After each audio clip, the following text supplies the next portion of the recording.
Hi, everybody. I'm Jimmy Young, the founder of Pro Cannabis Media, and today on Green Rush Live, we're talking about cannabis research and science. And as you can tell, I'm at a trade show in Albany, New York. It's the New England Cannabis Convention here in Albany. The first time they've been to Albany, and it's been pretty successful so far. But I got to tell you, I went through, hundreds of booths trying to find somebody that's something to do with science. And I finally found this booth over here. It has microbioles. I said it wrong. Am I right? Microbials. Yeah, that too. Microbials. See, I did it that way. Can you say cannabinoid? I can say cannabinoid. All right. This is Catherine, and she's going to tell us a little bit about what this research piece of equipment does. You ready? We are Laboratories Technologies. We're a medical device company. We've been in that industry for about 30 years. We've taken that same technology about 4.5 years ago and brought it to cannabis.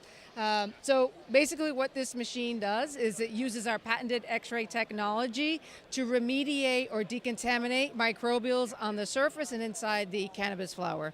So anything with yeast mold, aspergillus, coliform is destroyed at the DNA level, stopping it from replicating. And so when you're sending this product to state testing, it'll help you pass state testing up to 99.9% of the time. Does not change the flower whatsoever.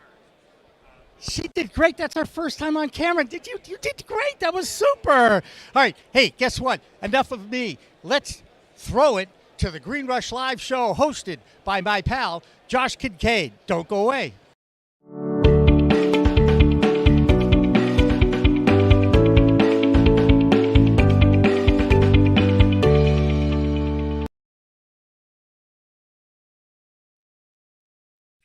It's Friday, which means this is the Green Rush. So welcome back to the Green Rush Live Cannabis Business Talk Show produced by Pro Cannabis Media every Friday from 4 to 6. We discuss everything in the cannabis market. This week, we're going to talk about cannabis science. I am Josh Kincaid. I'm your host.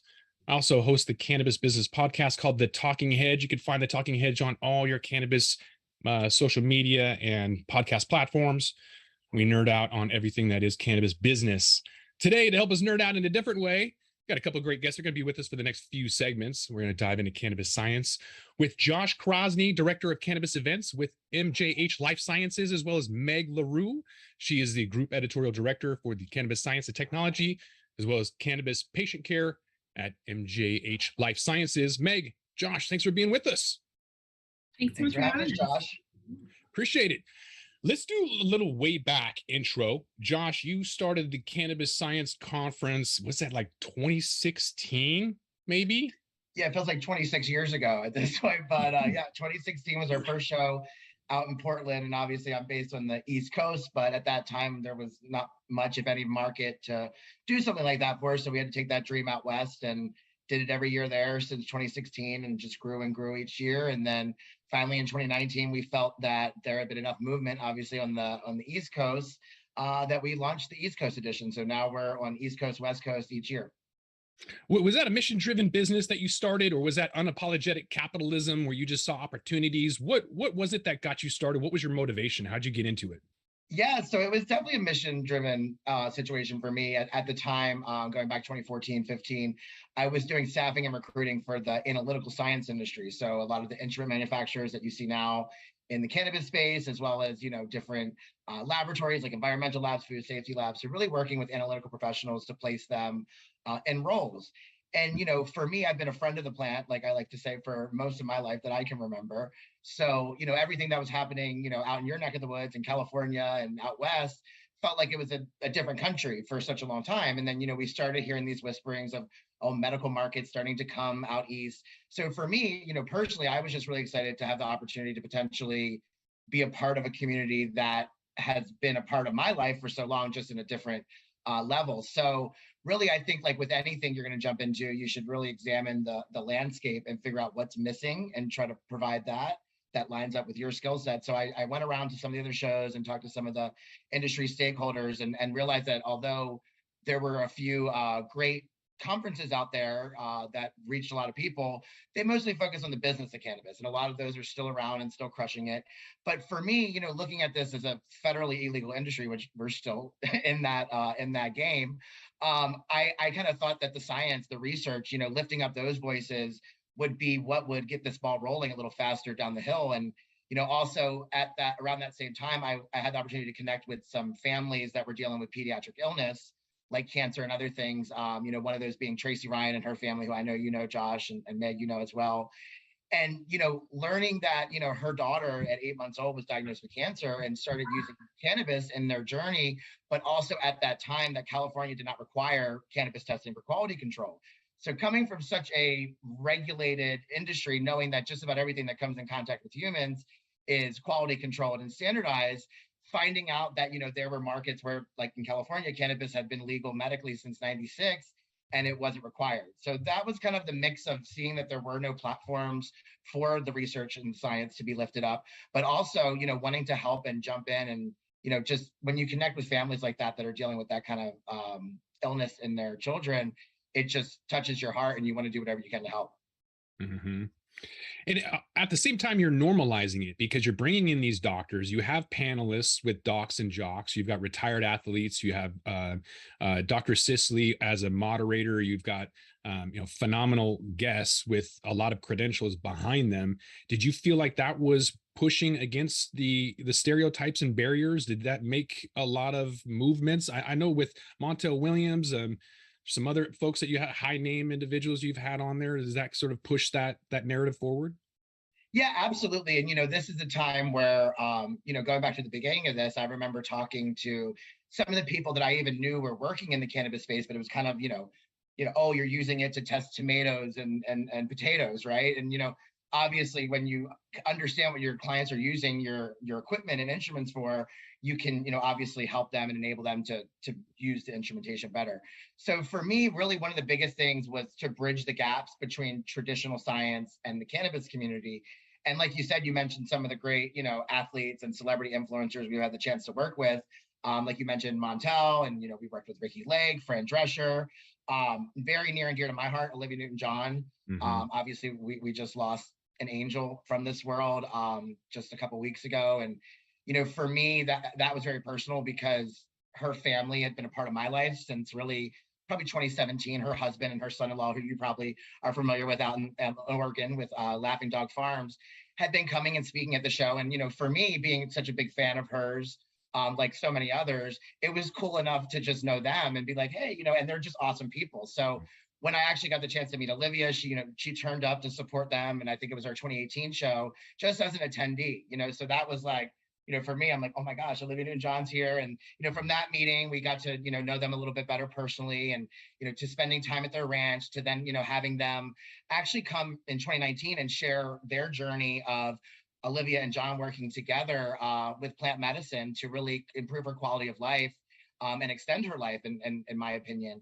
And, for me, it was just very special. And, talking about bridging the gaps, it doesn't mean that any, celebrity's voice or story is more or less important than any of ours, but they do have the platforms and the followings and the fan bases to really project this message, and especially you're talking about, Olivia Newton-John and the people that grew up in her generation being fans of hers for so long is the same generation that was spoon-fed the misinformation and the reefer madness that we're trying to dig out of. So, the three of us sitting here right now could tell people how great cannabis is until we're blue in the face. But someone like Olivia Newton-John or even a Ricky Lake or a Fran Drescher, who people admire and have looked up to for many, many years, hearing it from them can open their minds a little bit more than anyone else. So I think that's really important. And, I feel very blessed to have been able to work with all of them. But like I said, especially right now, given the loss, I feel very lucky to have had the opportunities and moments I've had with Olivia and her family, and her legacy will live on in her beautiful family and her daughter and her husband and her son-in-law, who are all dedicated to advancing the mission of plant medicine. Mm-hmm. Yeah, I was thinking about you and when I saw that she had passed away, because that's the last time I saw her was at the event. And that was a really good event in Oregon. It was a very different type of event. Like you mentioned, there's the Canicons and all these other types of events, but that was really the one that really focused on science. And yet during the pandemic, it wasn't around. I mean, maybe online, but online events didn't do as well. Can you talk to us about that transition? COVID hit a lot of businesses. I know that my own consulting business, the Seattle Super Chronic Consulting business, took a massive hit. and I transitioned too. So I'm wondering with the transition that you had, if you can kind of talk about that and where you're at now. Yeah, no, absolutely. And, the past few years have been so hard on everyone in the world, really. But there are certain segments that were hit really hard. One of the blessings was to see that cannabis was deemed as an essential business, an essential commodity. So that was awesome to see that just because some of us, were on pause, like events, obviously, that our industry still continued to grow and science was still continuing to be developed. So, for us, you've been to the shows, obviously, Meg, you've been to most of the shows, if not all the shows as well. Um, from my perspective, we take such a personal hands-on approach, and you'll see me running around the show, taking this hand, putting in that hand, oh, you're working on this research. Oh my gosh, you got to meet this guy who's working on this research over here. It could be a great collaboration. So for me, I just felt that networking element and that community coming together, it's just hard to duplicate on a Zoom. Something like we're doing right now, like there's always going to be need for this. People always want to digest news and information and sit in on these conversations. But we're talking about a time where everybody was already going from working together in offices to going and working at Zoom. So you're talking about people that are already on Zoom 8 hours a day, 7 days a week. And you're like, hey, let's do this 3-day conference with, this huge, massive exhibit floor and all these different tracks. And, although I thought it was great for content sharing, talking to some of the vendors and the sponsors of ours that were doing some of these other virtual events, the traction just wasn't there on the virtual floors. And, at the end of the day, we're all about education, but it's not a secret that, the vendors and sponsors and supporters are really what helps enable us keep the lights on, if you will, and to be able to provide the education. So the last thing we wanted to do was put out something that wasn't up to the level of standard of what Cannabis Science Conference has been since 2016, just to get something out there. So we did some webinars, we did some, Zoom calls like this, but as far as the full-on virtual conference with all the bells and whistles, we decided that wasn't for us. We looked at different options and we considered it, but we kind of felt that taking a break would make sense. And that being said, each time we thought we were taking a break, it got longer and longer and longer. I remember it was April, beginning of April of 2020, we were scheduled for our Baltimore show, and as you both know, it was like somewhere towards the end of March where the plug was pulled.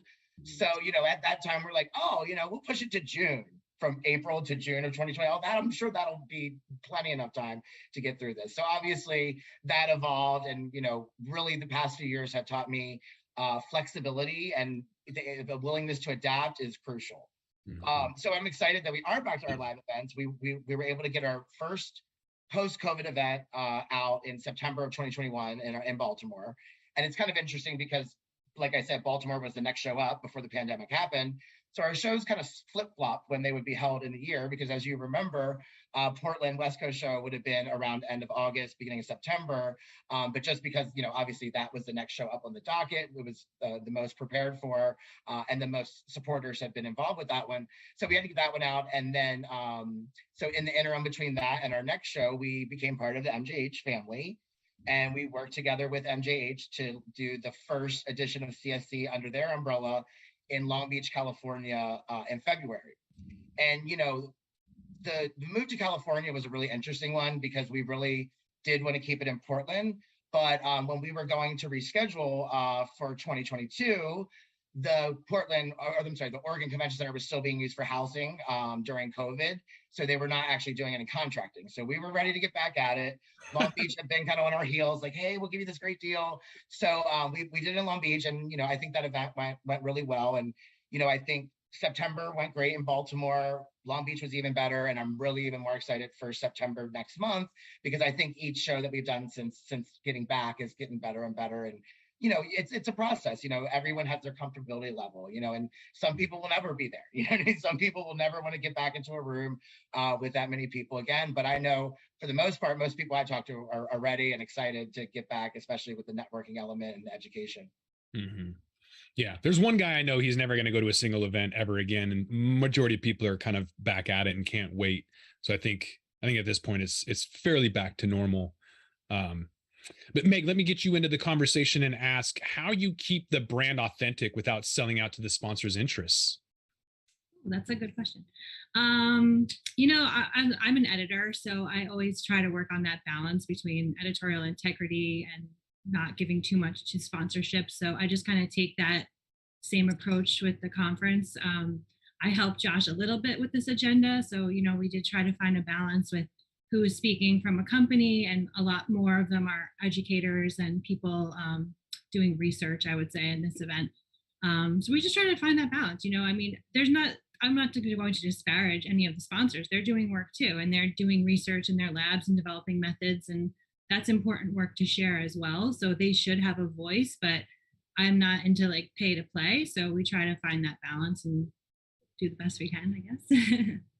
Yeah, there's a lot of events out there that are pay to play, and you can tell on the panel, Canacon, I'm speaking to you. It's obvious, and I will never go and pay to listen to those folks speak at all, because that it's not the best people that can be out there.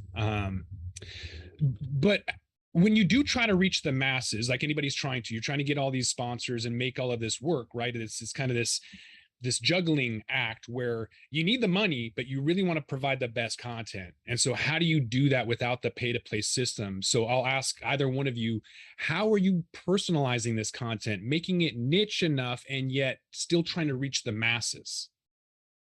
I think from our company's standpoint, there's a lot of division in who's doing what. So, Josh and I are working on the agenda. We're not selling it. We're not dealing with the sponsors as much, especially now that he's come into MJH. We have a sales team, we have a publisher. Like, those are the people that are dealing with that end of things, and we kind of look at the agenda separately. So if somebody says, hey, by the way, I submitted a talk, we'll review it. And I think we're in talks as we move along into 2023 to get like a review board to kind of independently evaluate the abstracts that are coming in. But it's got to be separated, like church and state. You don't want your sales team coming and saying, well, these people will only sponsor if they're also talks. So we try to just keep it very separate. Josh? Yeah, and I totally agree with Meg. And, over the years, it's challenging because you want to keep your vendors happy, obviously, and when they want to speak. So like Meg said, we don't discount them, but we don't associate speaking with sponsoring. And like you said, Josh, there's so many events out there that it's almost commonplace. So people reach out and say, hey, I want to sponsor the event, and here's my talk. I'm like, no, that's not how we do things around here. So we put out a call for abstracts, and we usually get anywhere between 200 to 300 for each show. And really what I have done in the past is kind of create like an outline based on the market and like what the kind of buzz is out there currently leading up to that show. And I kind of build an outline of what my perfect agenda would look like. And then, like I said, we get so many that it's usually falls in great with, like I said, what the landscape is currently, because that's what people are submitting on that are actually out there doing the work. So we kind of fill in where we can. And then, obviously if, like I said, if it's a sponsor submitting, we don't give them any less or more of a review than we would give someone that's not. And that being said, we'll take someone that's a great speaker, even if they're never interested in vending. So, what we usually do is the opposite way. So usually once we select our agenda, we then provide the information for getting a booth or sponsoring to the people we selected, should they want their company to be represented at the show. Mm-hmm. Where can people get more information? We're going to go to a quick commercial break, but you guys are going to come back. We're going to talk more about MJH Life Sciences. In the meantime, if people want to get more information, where can they go? So for the conference, they can go to CannabisScienceConference.com on all social media. And for Cannabis Science and Technology, it's CannabisScienceTech.com. And then Meg, what is Cannabis Patient Care? I'm slipping on that. CannabisPatientCare.com. Okay, cool.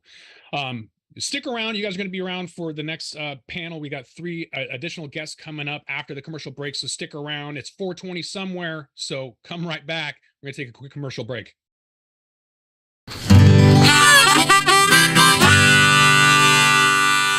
Yeah, this is a tune that I wrote back in 19...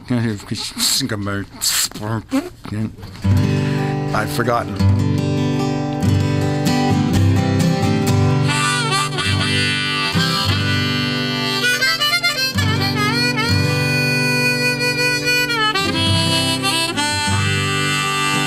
We had a saying in our old band, one of my first bands in 1966 or so. What are you going to do tonight? Oh, just, like every other night, just going to lay around the shanty and put a good buzz on.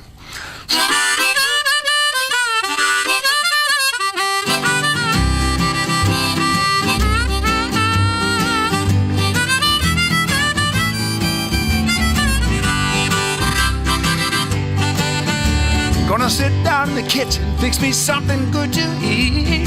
Make my head a little high, make the whole day complete.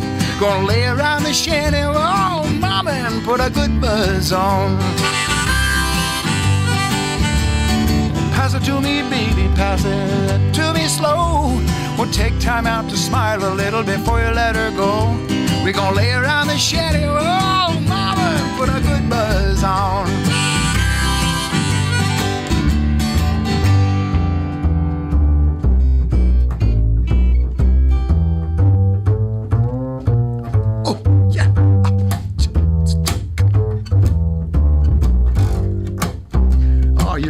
You're on something. Go ahead.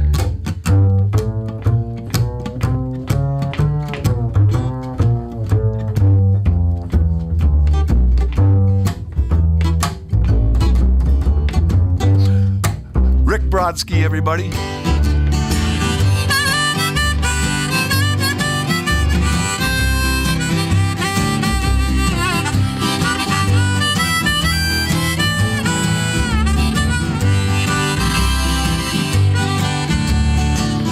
Nothing to do and there's always room for more. Fill it, light it, shut up and close that door, baby. We're gonna lay around the shanty, mama, and put a good buzz on. Take it, okay.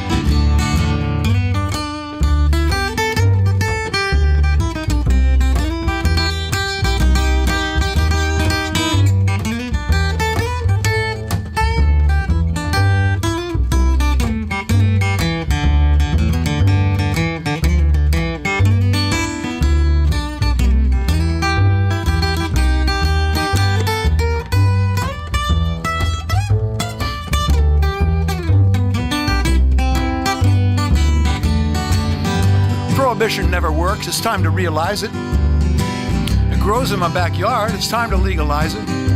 We're gonna lay around the shanty, mama, and put a good buzz on.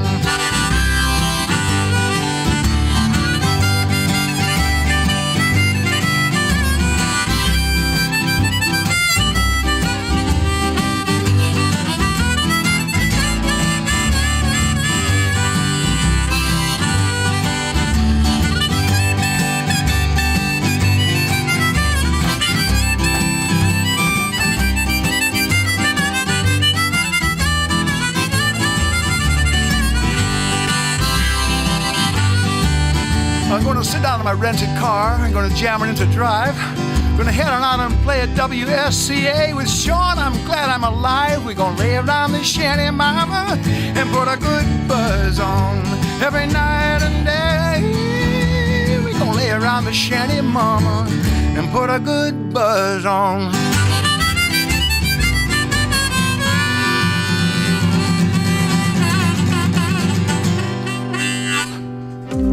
Cannabis Science Conference is the world's fastest and largest growing cannabis science event.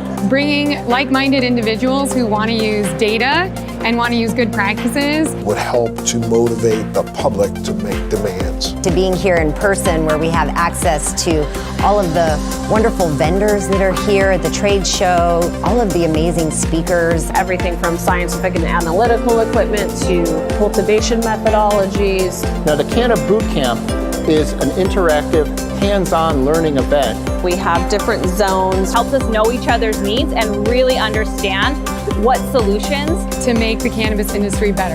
A conference like this, a boot camp like this, for us to get together in real time. They get to see a bigger picture of the cannabis industry as a whole. I'll be back next year and the year after that and every year after that. This has been a really good learning.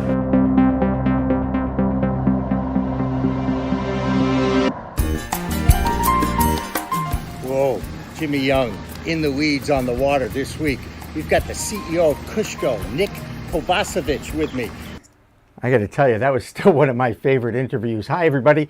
I'm Jimmy Young, the founder of Pro Cannabis Media, and I can't believe that was only 3 years ago. Feels like 10 because of that darn pandemic. Now, back then, In the Weeds was the only show on Pro Cannabis Media.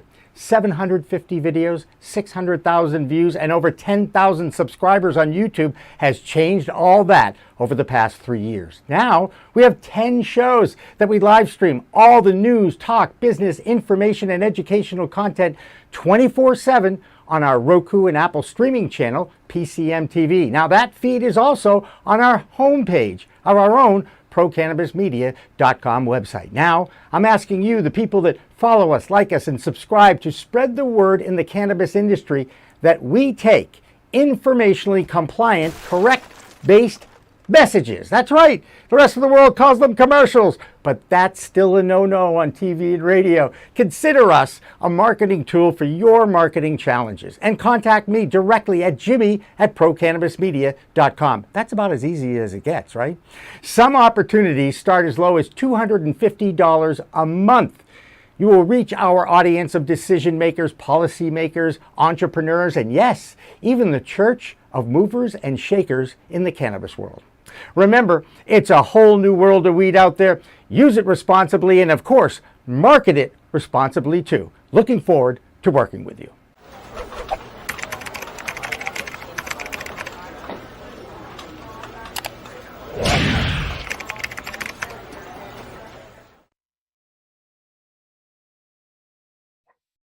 Welcome back to the Green Rush. I'm your host today. I'm Josh Kincaid, host of the Talking Hedge, your cannabis business podcast.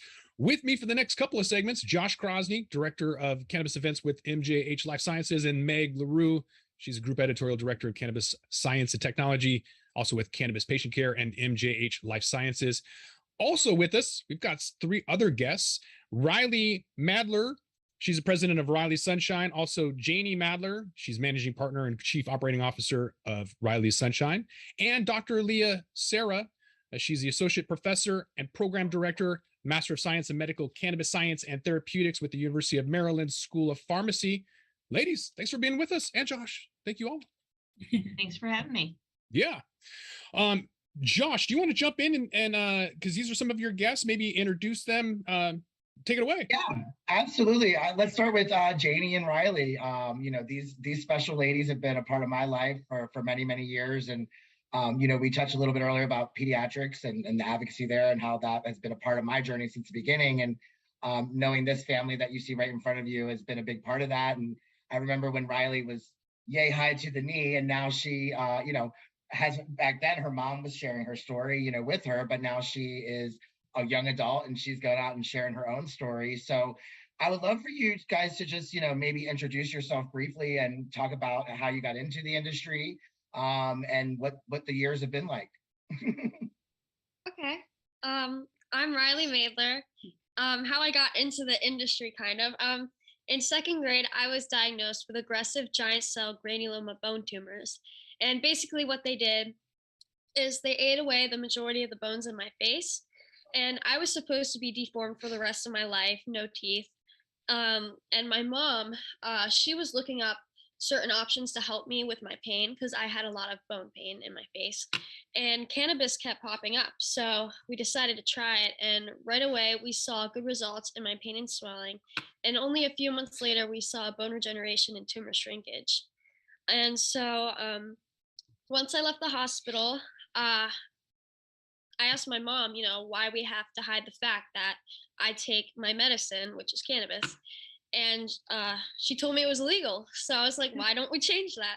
So I made medicinal cannabis for pediatrics legal in Delaware. I made my foundation, Rylie Smile Foundation.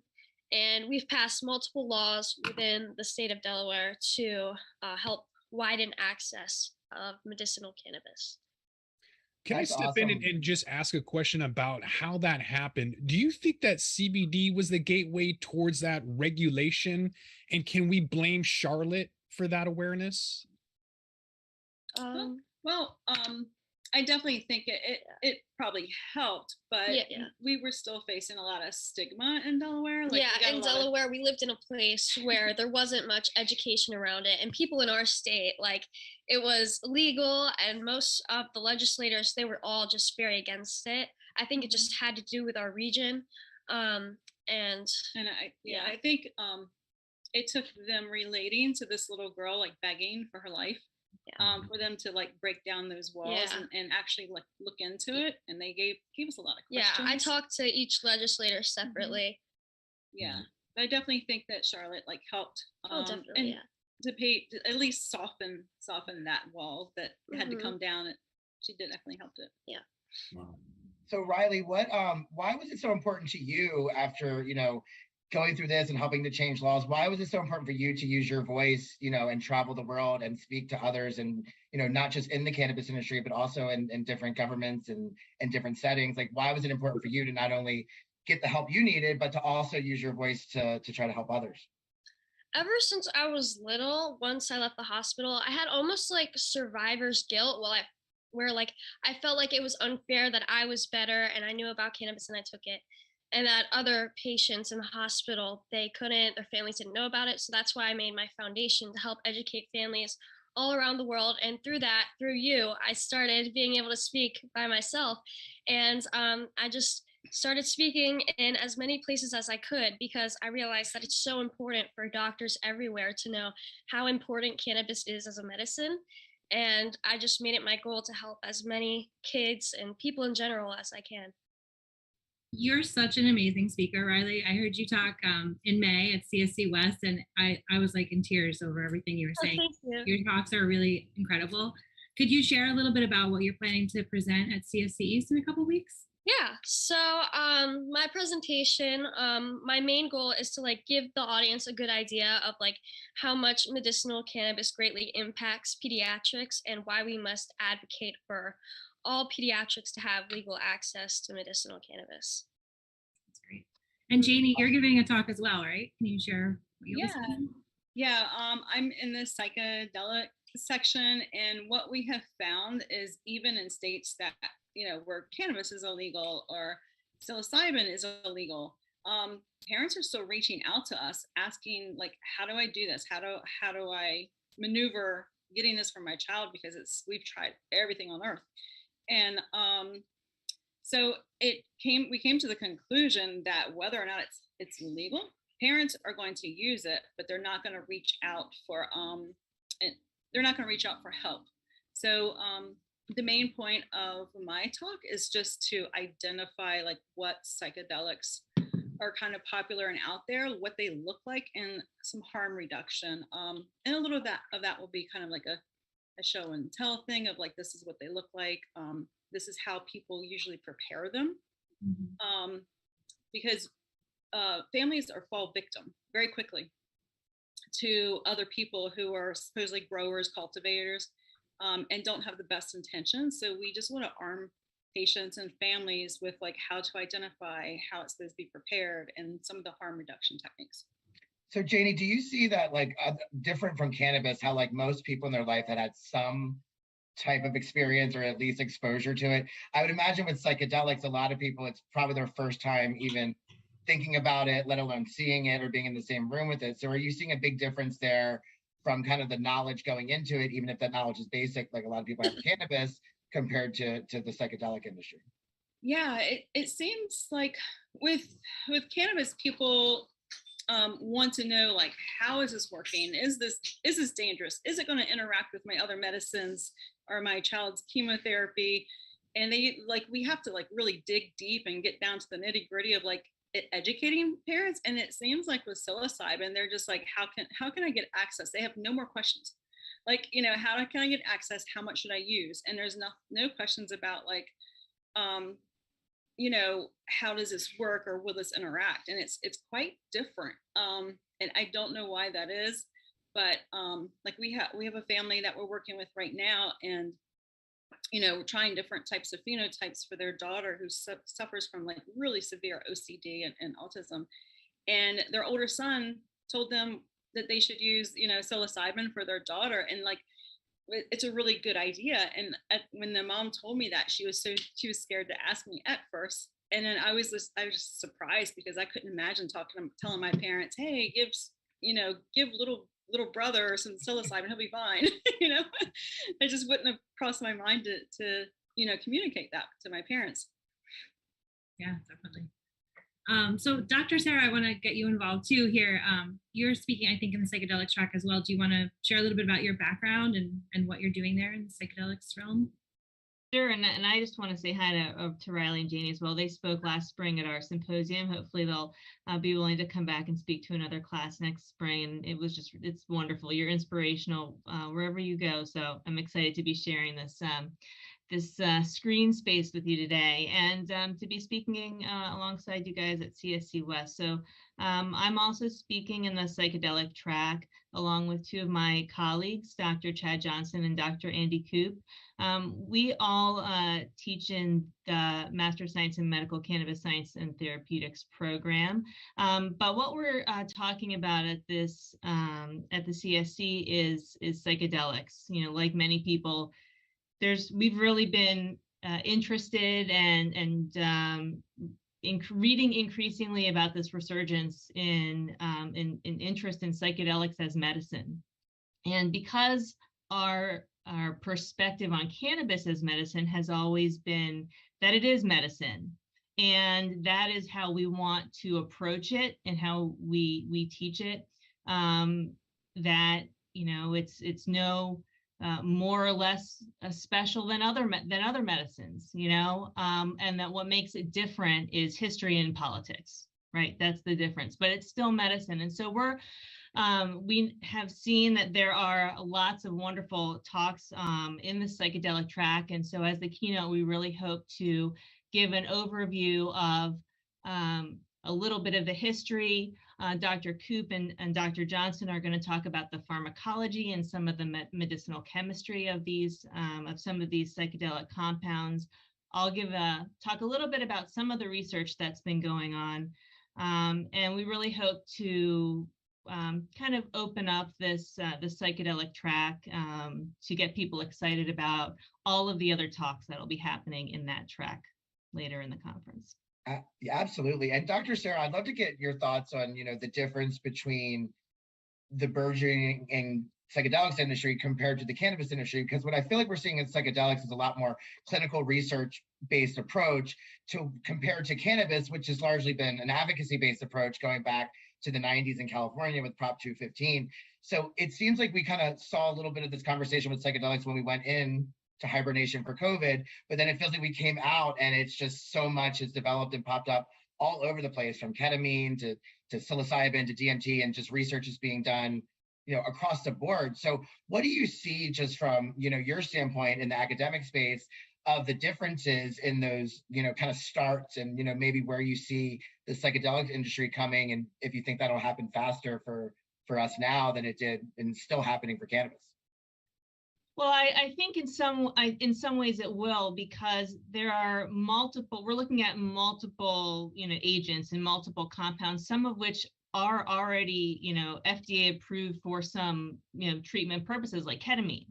So while, you know, there's still things like psilocybin and LSD and MDMA may have a little bit further to go in terms of their acceptance in the medical community, we are seeing, I agree, a more research focused approach as opposed to seeing advocacy and industry preceding the research, which is what we've really seen with cannabis, which is what makes it such an interesting and challenging space to navigate from, you know, a medical and regulatory perspective.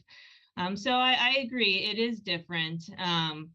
But I'm really encouraged by the interest in research, and the fact that big research institutions like Hopkins and are starting to do this research, and NIH is starting to fund this research. I think we'll see a big explosion in what we know about these different agents and how they can treat different conditions. Yeah, absolutely. And, you know, I've just recently started digging more and more into some of the details about some of the research going on and talking with some of the researchers, and, you know, some of the psilocybin research that's going on out there. I mean, at least I was surprised to find out kind of the dosing protocols that are being used. And, you know, one of the researchers I was talking to said, you know, comparatively, 5 to 5.5 grams of dried psilocybin from mushrooms. And obviously, when I say comparatively, we're working with synthetic psilocybin right now and most of the research capacities. But for me, you know, without saying too much, you know, for those of us who have been on journeys, and you can think of, you know, putting 5.5 grams down the hatch, it just kind of makes you go, whoa, you know what I mean? So I thought that was really interesting, because I'm thinking, you know, I'm sure they're microdosing, and it's like, you know, people sign up, they go in, and it's like, is it really worth it to go to, you know, the institution every day to do this? But then when you find out they're actually going in there and having, you know, a real journey, it's interesting. Right. It is interesting, and I think it's important to, to also say that this is not, these are all really controlled environments when we talk about, dosing and large doses and these experiences. It's not just the compound itself. It goes along with a very strictly controlled, psychotherapy and a controlled environment, and someone who is assisting the person to make sure that they are safe, they feel safe, and that it's not just someone doing this on their own. And so I think that's important to point that out when we think about how do we apply what we learn in research to what people might actually, do at home, especially, in self-treating. And obviously, with cannabis, we know that there's lots of self-treatment. So self-treating with psychedelics may or may not, be equivalent, and I think it's important to state that. Mm-hmm. What about brain health? Rylie said just a few minutes ago about the cancers in her brain. Wondering about, so we already know that MDMA and all of these other available drugs can help with depression and other ailments in the brain. There's a patent 6630507, I think, for the neuroprotectant that the government has with cannabis specifically. How does cannabis affect brain health? And is there a difference in applications, like smoking it versus consuming an edible, for example? So, there are a lot of different compounds in cannabis, and I will say that what the research says about the long-term effects of cannabis can be, again, it can be hard to apply what a lot of the research says about cannabis, which typically looks at cannabis being used recreationally or cannabis being abused, and apply that to a medical model. We don't have a lot of observational data on the long-term effects on the brain of people who are using cannabis medically, as opposed to people who are using it recreationally, or people who are being treated for substance abuse. So it can be hard to say, to parse that out in terms of medical cannabis versus adult use. Rylie and Janie, do you guys want to jump in there as well? Yeah. So I had bone tumors, but so I've had like 9 years of MRIs, and my brain has developed greatly, especially because I also have epilepsy. I'm not sure if I mentioned that earlier, but 10 days after one of my procedures, I started having seizures. And my brain looks great for having epilepsy also, because cannabis helps me control my seizures. And I'm a straight A student. So I think, if anything, it's definitely helped me. I wouldn't be in school if it hadn't been for cannabis. Well, you're a straight A student, you have a job, you are in all the plays at school, and you're always active in all the activities. So for me, you're a living example of the opposite of the stereotype of what people think of this plant, that you're just, sitting there, staying on the couch, eating potato chips. Because anytime I see you, you're active, you're going to the beach, you're hanging with your friends, you're working, or in Greece. We were talking about Olivia a little earlier, and I know she loved that you were in Greece at school. So I think it's great that you're breaking those stereotypes. Mm-hmm. Yeah, and I really think, like, when we originally passed the first law that they named after her, that was the convincing moment, is when the senators looked at all of her medical reports, and then she, being like 8, I think you were 8 years old when we first talked to them. Yeah. And then she starts pulling out all of her report cards, and she so they're looking at all of her report cards, and you can see a huge difference of, like, there was one year that it was before we had started the cannabis, and she was in pain, and her grades weren't good, yeah, because she's in pain, and you cannot I couldn't focus in school. Yeah, so, and we showed them that, like, this is before cannabis, this is afterwards. And look at these grades. They went from like B's to like A+, honor roll, like everything you could think of. And she was receiving all these awards for, doing these state testing. That's fantastic. And then again, like I said, you're just, breaking those stereotypes. And, I know personally from knowing you guys that a lot of the minds you've changed, it's been reaching across the aisle. It's been, the left, the right, and everyone in between. And, you've made believers out of people that were not believers, and I've seen it happen right in front of my eyes. So I think it's amazing the power that you both have with sharing your story. Are you guys just using THC, or are there other cannabinoids? There was some talk about using CBD in the treatment of behavioral problems with children like autism, ADHD that we mentioned. I use CBD to help me with my smoking cravings. My guilty pleasure is a blunt. I'm not saying it's the right thing. I'm just saying that's my guilty pleasure. And I don't want to smoke a blunt during the day. So to kind of push that off, I use CBD, and it kind of helps me with my smoking cravings. Is there any other unknowns out there where it kind of helped, where you kind of scratch your head and go, I didn't even think about that? Well, we had I hope this is answering your question. We had an instance. So when she first started on the cannabis, she was taking high THC, high CBD. And then when she developed epilepsy, we switched out not all, but most of the THC with THCA.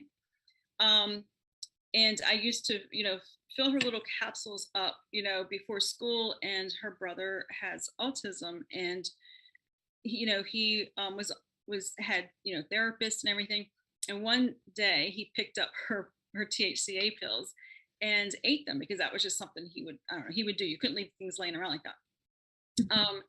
And that day, his one-on-one therapist called us and asked us if he was on any new medication, because he would respond to the teacher appropriately. He raised his hand to answer, which he hadn't done in like 5 years. And that was like let's try that again, And so that, he started on his journey being a medical cannabis patient as well. And so those are some of those moments that you accidentally stumble upon something. And I don't think that the THCA and CBGA, I don't think they're given enough credit, because, people, they want pain, more pain relief. But like some of the most amazing things I've seen is somebody being doubled over with GI distress, giving them some THCA or some CBDA, and, half an hour later, it's like as if it never happened. So there's a lot of aha moments that we have throughout the last 7 or 8 years. Yeah, and there's still so much research that's going on. So I know that you guys have the farm where you guys are now hemp farmers. Add that to the resume. Yeah. I would love to get your thoughts on, obviously we saw the farm bill pass, and I always say that was like a double-edged sword, because it kind of opened up access, but it also kind of created a lot of situations where we see CBD in gas stations and, all crazy places like that. So could you share a little bit about cultivating, producing and distributing CBD and hemp with good intention, and some of the challenges and things that people need to think about and look out for when you do go into the grocery store or the gas station and you see something there, and what are some of the things people should be looking out for, since we are seeing this widespread distribution of CBD because of the farm bill? Sure. So I've noticed a lot of medicines that are sold in random gas stations or stores, like you mentioned, a lot of times they have fake labels on them showing what's supposed to be in the medicine, and then you there was this one time where there was a QR code on the label that my mom saw, and she scanned the QR code. Most people just look at it and be like, oh, it's fine. She scanned the QR code and it was a totally different lab report than what was originally on the bottle. So a lot of people try to show a different sort of medicine that's not actually what it is, just to make money and make people feel like it's safe. A lot of companies, they process their oil terribly, and there ends up being alcohol in the medicine or mold. And I've experienced that as a patient, along with a lot of other people, I'm sure. And so that's a huge problem, just companies deceiving people, just trying to get money. Yeah. And then with the farming, a lot of we learned this too, before it's a lot of work. Before we got into farming, we knew that you have to have transparency, and you have to have lab reports and really dissect whatever it is you're putting in your body. Some of the things that we learned was, you should always test your soil and your irrigation water before you even put the first seed into the ground. Hemp soaks up whatever is in the soil. Yeah. So, and when it was interesting because when we sent all of our soil samples and irrigation samples, we sent it to Waypoint Analytical, and when all the results came back, I called the lab tech because I didn't understand the report, and I wanted to make sure that it was safe and it was okay and we could proceed with our plans, or sell the land, just defend it. And he was able to explain everything to me, and he said, "You're the first person who's ever called me this, concerned and wanting to understand it." He said most people will not even do this lab. They'll wonder where the metal came from in their flour, and they'll still sell it. They just won't tell people that metal showed up. They'll sell it for a little less. And that was like, still, even though I already knew people did this, it still shocked me that there were actually like farmers out there that wouldn't test their soil. And then when something pops up in their flour, they're like, "Oh, I don't know where that came from. It must be a mistake. I'm gonna sell it anyway." And so we run across that a lot also with farming. Like, just the whole process is so important to make sure that every step of the way you're checking things, watching for mold, checking your plants. I mean, there's like so much into it, so many different layers before it even gets to the bottle. And another thing that we learned was by visiting dispensaries, a lot of dispensaries, all of their medicines have no terpenes. They add the terpenes later, and I've always like wondered why. You could just extract the terpenes. In processing ourselves, we learned why. It takes longer and it's more expensive. So the process is, you grind your flour, you put your bags in, and you extract the terpenes, and then you take it back out, and then you have to decarb and put it back in. So it's really almost like a triple step compared to just running it for isolates and selling. So there, we just learned a lot of the steps and the care that it takes. And then once you learn all that, you start looking around at all the other farmers and kind of scrutinizing them a little bit, you know? Well, especially when you're spending more money to do it the right way and to produce, quality, it can be frustrating, I'm sure, seeing. Yeah. So we do go with, like, even when we get, we sell online, but even when we get emails, like, I mean, sometimes we probably give them too much information because they'll ask me like one little 4-word question and I send them 4 paragraphs back, Yeah. But like, it's just so important to educate the consumer as like, this is the process. And you even want to see that lab, because we've heard of a lab that's 20 miles from us that has like, when they went to get trained, certified in CO2 extraction, the instructor left because there's rat droppings all over the place. And this is a place that I've seen on the news, and I was just like, oh wow, competition, but now I know that they're not. Yeah. So. Well, you talked a lot about the science and the testing, so I'd like to segue back to Dr. Sera. And you are one of the co-chairs of the University of Maryland School of Pharmacy's Masters in Science, Cannabis Science and Therapeutics program. So could you share with the viewers just a little bit about that program? And I believe you guys are enrolling currently, so maybe also share how people could learn more or even sign up if they were interested. Sure, absolutely. This is a 2-year part-time Master of Science program. It is primarily online, although we do have students come to our campus in Rockville, Maryland, once per semester, so 4 times total over a period of 2 years.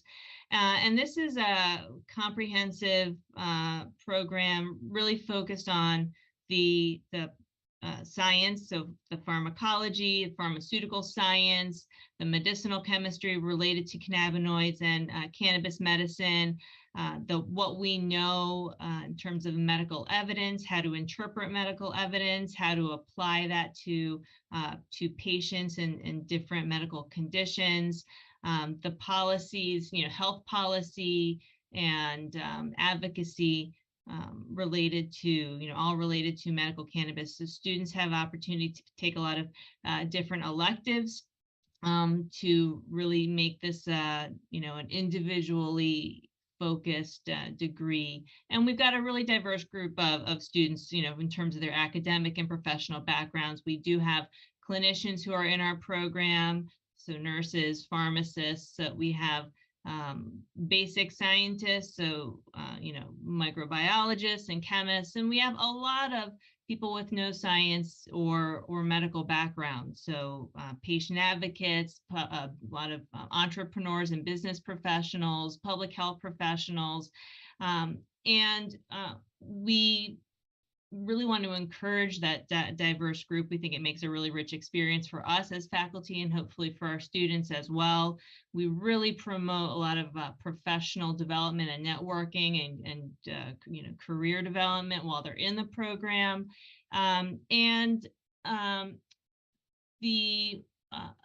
We are accepting applications for fall of 2023. We've just started our fall 2022 semester with 180 new students. And so our application cycle is open for fall of 2023. The only requirement for enrollment in the program is a bachelor's degree. It doesn't need to be in a specific topic. In terms of the science, we teach it all from the ground up. And letters of recommendation and a personal statement are things that we really highly value when we're looking at applications. The website is pharmacy.umaryland.edu. You can get to our program from there, and I highly encourage, if you're interested, to check it out. And how about you guys, Rylie, Janie, where can they find you guys at? So I have a foundation website, which is the RylieSmileFoundation.org. And my oil company also has a website, RylieSunshine.com. And I also have an Instagram, hi.achievingkid, but hi is spelled H-I. And yeah, that's where you could reach me. I also have a Facebook account. We can find you all over the place. All right, we're going to run to a commercial break. Josh and Meg, they're going to stick around, come back with us for another panel. So I want to thank my guest, Dr. Leah Sera. She, again, associate professor, program director, master of science in medical cannabis science and therapeutics at the University of Maryland School of Pharmacy, as well as Rylie and Janie Maedler with Rylie Sunshine. Appreciate all of y'all for coming with us. Thanks again. And we're going to take a quick commercial break. We're going to come right back. Whoa, Jimmy Young in the weeds on the water this week. We've got the CEO of Kushko, Nick Kovacevic, with me. I got to tell you, that was still one of my favorite interviews. Hi, everybody. I'm Jimmy Young, the founder of Pro Cannabis Media, and I can't believe that was only 3 years ago. Feels like 10 because of that darn pandemic. Now, back then, In the Weeds was the only show on Pro Cannabis Media.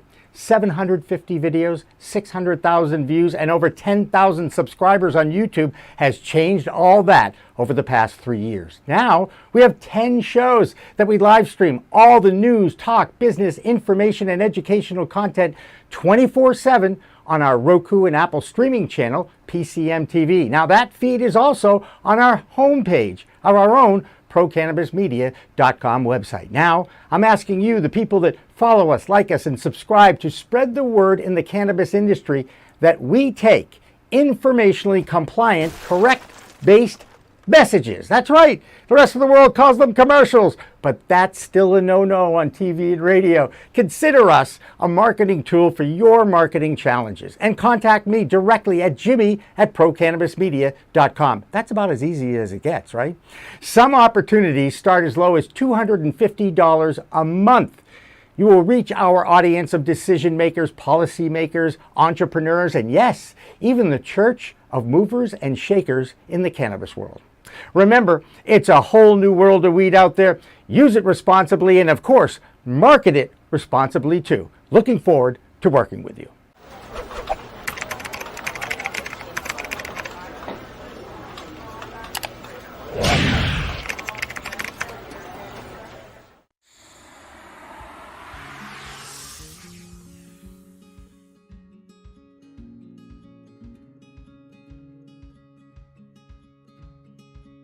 Since I've started my own companies, a couple different companies, I understand the challenges of starting your own business.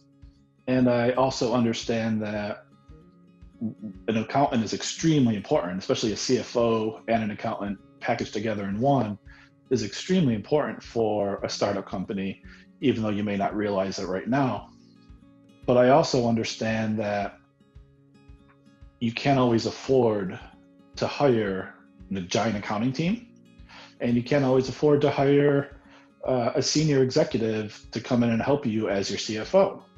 We try to be reasonably priced. We try to combine junior resources with senior resources. This way it helps to keep your costs down. And when all else fails, we do have ways that we can work with our clients to, bring the costs down further. I've had one client actually offer me a very small percentage of equity in their company in return for a lower rate. And it's a company that I believe in. So, that's what we did. But there's different ways that we can work together to keep the costs down for a startup company.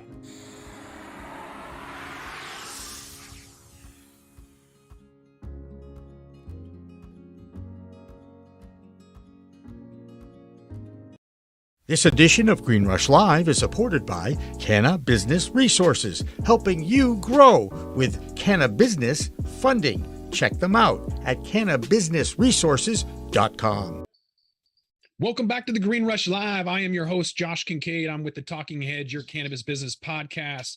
With me for this segment, Maedler and Josh Crossney, both with MJH Life Sciences. Got a couple of new guests for this segment. We've got Chris Hudalla. He's the founder and CSO of ProVerde Laboratories, and Dr. John MacKay, co-founder of Dr. John MacKay Institute of Extraction Technology. Everybody, thanks for being with us at the Green Rush. Good fun. Having us. Appreciate it. Jumping right in, maybe we can start with genetics. I know you guys are about extraction and laboratories, but it all starts with genetics. How do you guys select quality genetics? Well, I'm on the back end, so someone brings me their genetics, and therefore I now take it. So if they brought me a green apple, then I'll do something with a granny apple. If I, for example, have a Washington crisp, then I'll do something different with that, or a Macintosh. So on my side, it's not so much being involved on that part, but being able to have people test on that part, which drives it over towards Chris. Yeah, so we're looking at what's in the plant, what kind of expression of cannabinoids or terpenes. We aren't on the front end on the cultivation, where we're actually looking at specific genetics. Okay. Meg, you have any follow-up questions you would like to ask? I would love to just dive in a little bit on the Cannabis Science Conference, because you guys are both speaking at it. So Chris, could you share a little bit about what you'll be speaking about at the conference? And then John, same question to you. Sure. Starting in late 2018, we started noticing in our analytical data chemical signals, which were unfamiliar to us.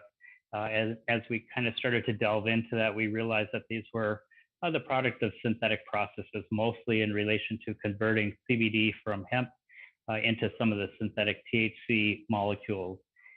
And we started seeing a lot of synthetic byproducts and potentially other contaminants. And so we've been kind of delving into our chromatography or into our analytical data to try and understand what is the nature of these compounds. Are there toxicological concerns associated with them? And then we see other synthetic transformations happening where people are making the THCP or the THCO or the THCPO. It's a whole alphabet soup of synthetics. And what we do is we try and update our clients on what are the potential health concerns associated with some of these, and help them to create products that do not have these contaminants in them by removing them from their synthetic products before they go to the formulation step of making a gummy or a tincture. And then on to me, or was there a follow-up for Chris? On to you. On to me. So on my side, in the cannabis industry, people have been reinventing the wheel of what organic chemists have done for a long time. I've actually forgotten if Chris's PhD was in synthetic or analytical. Analytical. Analytical. On my side, I'm a synthetic guy. And so I would make compounds. And so therefore, when I'm looking at this on the extraction side, extraction is part of the process where you make a compound and then you start to concentrate it so that you're able to get out interferences if you're looking for different compounds, qualitative or quantitative, or you're looking to optimize it for the next step. And so when I'm looking at extraction, a lot of the things that have happened during the traditional extraction time where it came out of the basement and then or garage, sometimes it was upstairs in the garage. And from there, you're having the extraction side, but then they started to do things that were traditional and then started to make them into the industry larger. And so if you were doing, gaseous hydrocarbons, that would be the same thing as going to Home Depot Scientific Products and getting yourself some propane or something. And then the other part was with ethanol, and so getting some Everclear or something like that. But now as you move towards the larger part, those extraction processes become more towards industrial hygiene and such. And so I've seen a transition over the last 10 years about moving things from the basement and then trying to multiply those larger into larger processes that will be predominantly used in 2024. In 2 years from now, the processes in place won't look like the ones that were the processes in place in 2014. As you're looking at the federal laws, you'll see how that's going to come into effect. And I'm sure Chris has an opinion on the fact of the District of Columbia Court of Appeals, and saying that at no point in time can you have more than 0.3% by dry weight of THC. Well, how do you do that in a plant that you're concentrating and somehow bringing it through a concentration path extraction or separation so that it doesn't exceed that level during the process? And so looking at those tools. So, John, I want to quickly follow up with something for both you guys. And obviously, one hand, hands off to the other. You're in extraction, Chris is in testing. What are some of the challenges you've seen? Because we talked a little bit earlier about pediatrics and, individuals that are immunocompromised. So say you have a contaminated cannabis sample that goes through an extraction process to be made into a cannabis oil that's potentially given to a 7-month-old baby that has cancer and is on chemo and maybe even radiation. What are some of the challenges that people need to be aware of when looking at that? And obviously contaminated cannabis is bad, but I would imagine contaminated extracting cannabis can be even worse. Mm-hmm. Well, Chris has seen more of the samples. I've seen more of the extraction side, but he's seen the products that extractors have made. So I'm assuming that with a young child like that there's going to be somewhere along the way that they actually have a medical doctor involved. So if you have Dr. Ethan Russo along the way, there's no chance that someone's getting a contaminated product through his processes or his or making sure that he's gone through with Chris. I will bring not only on the contamination, but I'll bring up antimetric excess, and I'll let Chris explain that, because once I throw out the word, so it's multisyllabic, I'll let Chris explain it. Thanks for that, I think. Yeah, so contaminants are a really critical thing, especially when you're talking about pediatrics or geriatrics.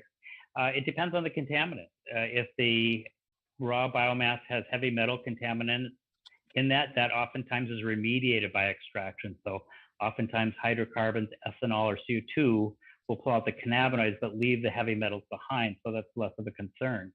On the other hand, if the contaminant might be a pesticide or a mycotoxin, similar to the behavior of the cannabinoids, you are going to be concentrating those. So if you had 1,000 ppm in raw plant material, you'll most likely have 5,000 or 6,000 in an extract. And children obviously are very sensitive to both heavy metals and pesticides. But as I said, I'm less concerned about the heavy metals because those are, for the most part, not extracted. But these pesticides are a very serious issue. When we look at black market products that come through our laboratories, I would estimate that about 98% of them are horribly, grossly contaminated with pesticides. And that's of huge concern. So in the same breath, Chris, especially talking about pediatrics and geriatrics, how important do you find potency testing and for that to be accurate, especially if you're treating, like I said, an 8-month-old You don't want to give them something that might be labeled as 10% THC, but actually is closer to 25 or 30% THC. So can you speak to that a little bit, and also the need for standardization, which I feel like I've been screaming from the rooftop since we started this whole, outfit back in 2016. Yeah, dosing is very, very difficult. Every individual is different, especially with children. Sometimes lower dosing is actually much more efficacious than a high dose. And there's a very specific response curve to dosing. And so for parents to understand, when you're talking specifically about pediatric, it's very, it takes a long time. Sometimes it takes years to dial in the appropriate dose. But once you have done that work and you've dialed in the dose, if all of a sudden you get a product which is mislabeled, that can be horrible for the child. I've seen cases where they've ended up in the emergency room because either they had too much or too little. They have a specific amount, which especially in relation to seizures, it keeps them fairly well under control. And if they have a low dose because it was mislabeled, they can have seizures. We've also seen cases where product has been labeled as an ethanol extract, but had high concentrations of isopropanol. There's been a couple cases where this has actually sent children to the ER because it was too high and they actually had a reaction to it. So just imagine the body weight and how sensitive they are, especially with the pediatrics, to these contaminants. Can I ask you a question about the mold to gold phenomenon of extracting moldy cannabis into whatever concentrate they're doing? There's a lot of folks who believe that they're getting rid of all of the mold in there. Chris, have you tested concentrate for that fact to see if there's zero mold afterwards? And then Dr. MacKay, maybe you can add your 2 cents on whether or not you think it's okay to use, I was gonna say nasty bud, but moldy contaminated product. Chris. Yeah, so it'll depend on the level of contamination and exactly what species of mold it is. But in general, what we see, and I'm not a microbiologist, let me preface it by that, but what we typically see is that most microbial contaminants do not make it through the process, whether it's a bacterial or fungal. If it's an ethanol hydrocarbon or CO2 extract, most of us don't make it through that process. We have seen a little bit of instance where mold spores can make it through some of these processes, but most extraction equipment have a filter or frit that's on the output of the instrument, and those are capturing most of the mold spores that would potentially make it through the extraction. And so it's very, very rare that we see a microbial contaminated extract unless it was contaminated post-extraction by human hygiene. People, sounds gross, but people picking their nose while they're working with product, it does happen. Mm-hmm. Dr. MacKay, is it good enough to sell? It has to go through the secondary testing. So the same thing when I hear the word remediation, and remediation is an adjective. It doesn't describe something. Sometimes you're concentrating for something that's a trace product, and sometimes you're remediating, trying to get rid of it. So no matter what process you have to go back through and then do the secondary testing. Did I get rid of what I wanted to get rid of? And so on my side, I like to use, hand objects and such like that. But when you're looking at one of these things, there it is. You know what this is? It's a 10-color pen. That takes me back to high school. You're giving me anxiety. I know. The teachers have within that, I can choose which color I want. But when you're doing the separation technology, they will come out the same. And so Chris has the technology to be able to, separate the pink from the other pink. And the other one that Chris was talking about, as far as when you go back through and are doing remediation, or you're trying to do, making other products from hemp, it's kind of like, what would a unicorn do? I mean, you just kind of click on it, and every time it comes up with a different answer. And so the process on both of these is what I use to show people what they can't see. No one believes in molecules. No one believes that there's, 6 times 0.0, 6 times 10 to the minus 23rd molecules. So when you're saying, did you get rid of all the mold? Did you get rid of the spores? You have to remember that there's a significant number of these little guys, and maybe some of them got through the process. Was it high enough through the process to get it? So when we're looking at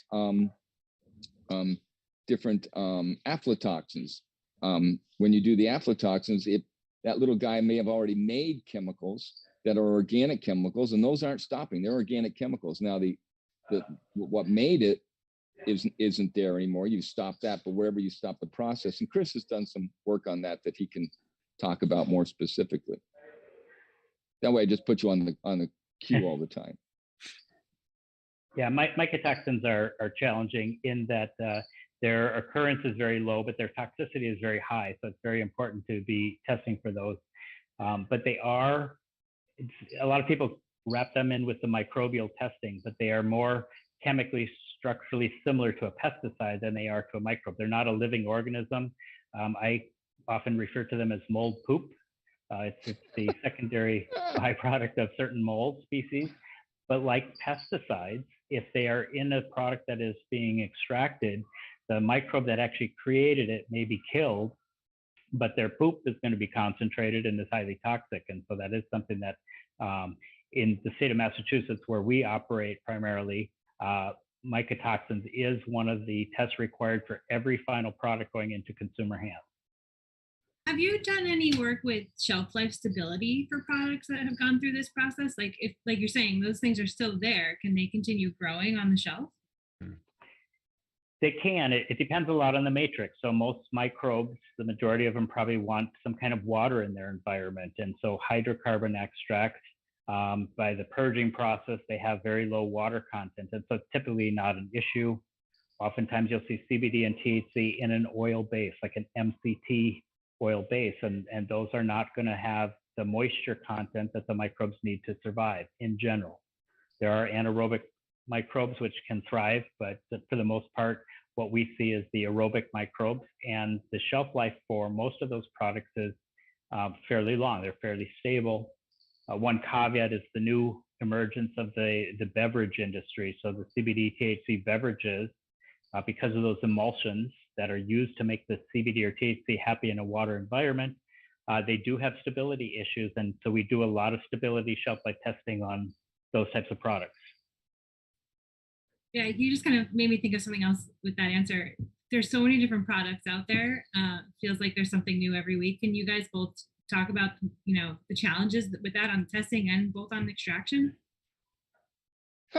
So on the testing side, that's why anyone who ever asked me, gee, I'd like to start a lab, and I say 1-800 call Chris Hudalla and see how you feel in a couple hours, because it's not the challenge of having the equipment do the gradient or having it, the limits of detection, limits of quantitation, limits of blank.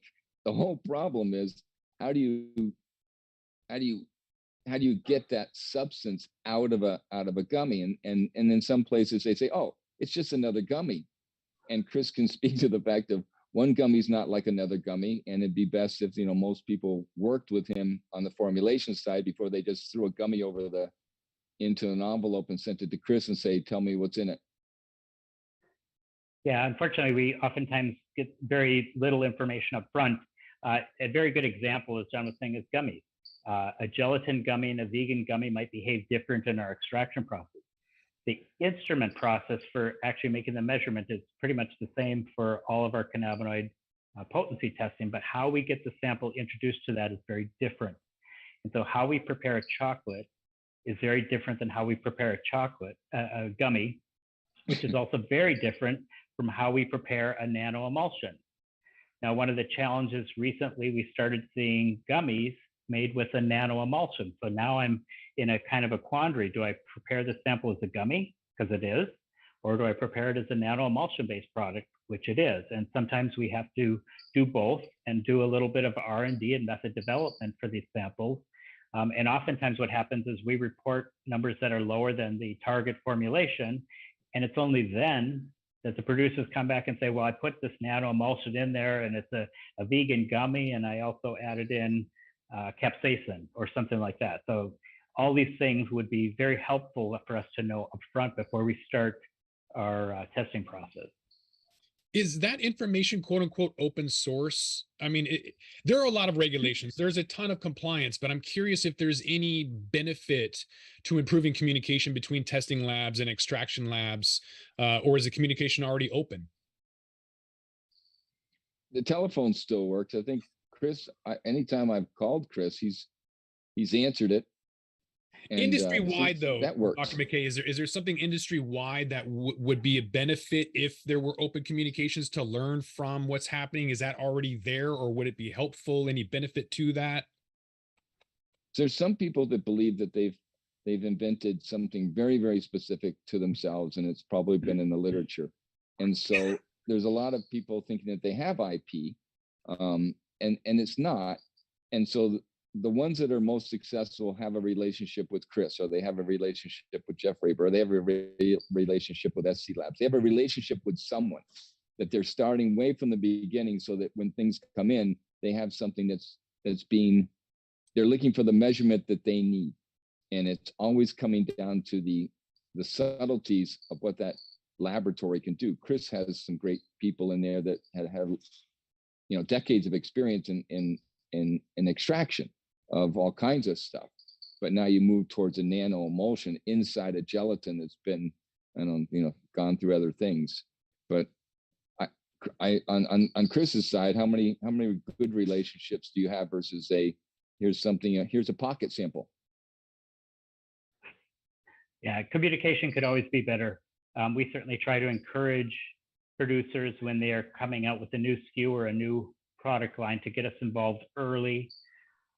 I think it's oftentimes just a function of everybody's overworked and everybody's swamped and they're under very tight time constraints. And I think sometimes they just forget to include the lab in those conversations, is what I think. Because we've had the discussions, they all agree that getting the lab involved sooner is better.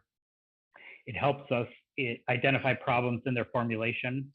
It helps us understand how to test it, and we kind of go through them in the process. But if we're not brought in early on, we just have a lot of catch-up, make-up time to do to try and understand these products.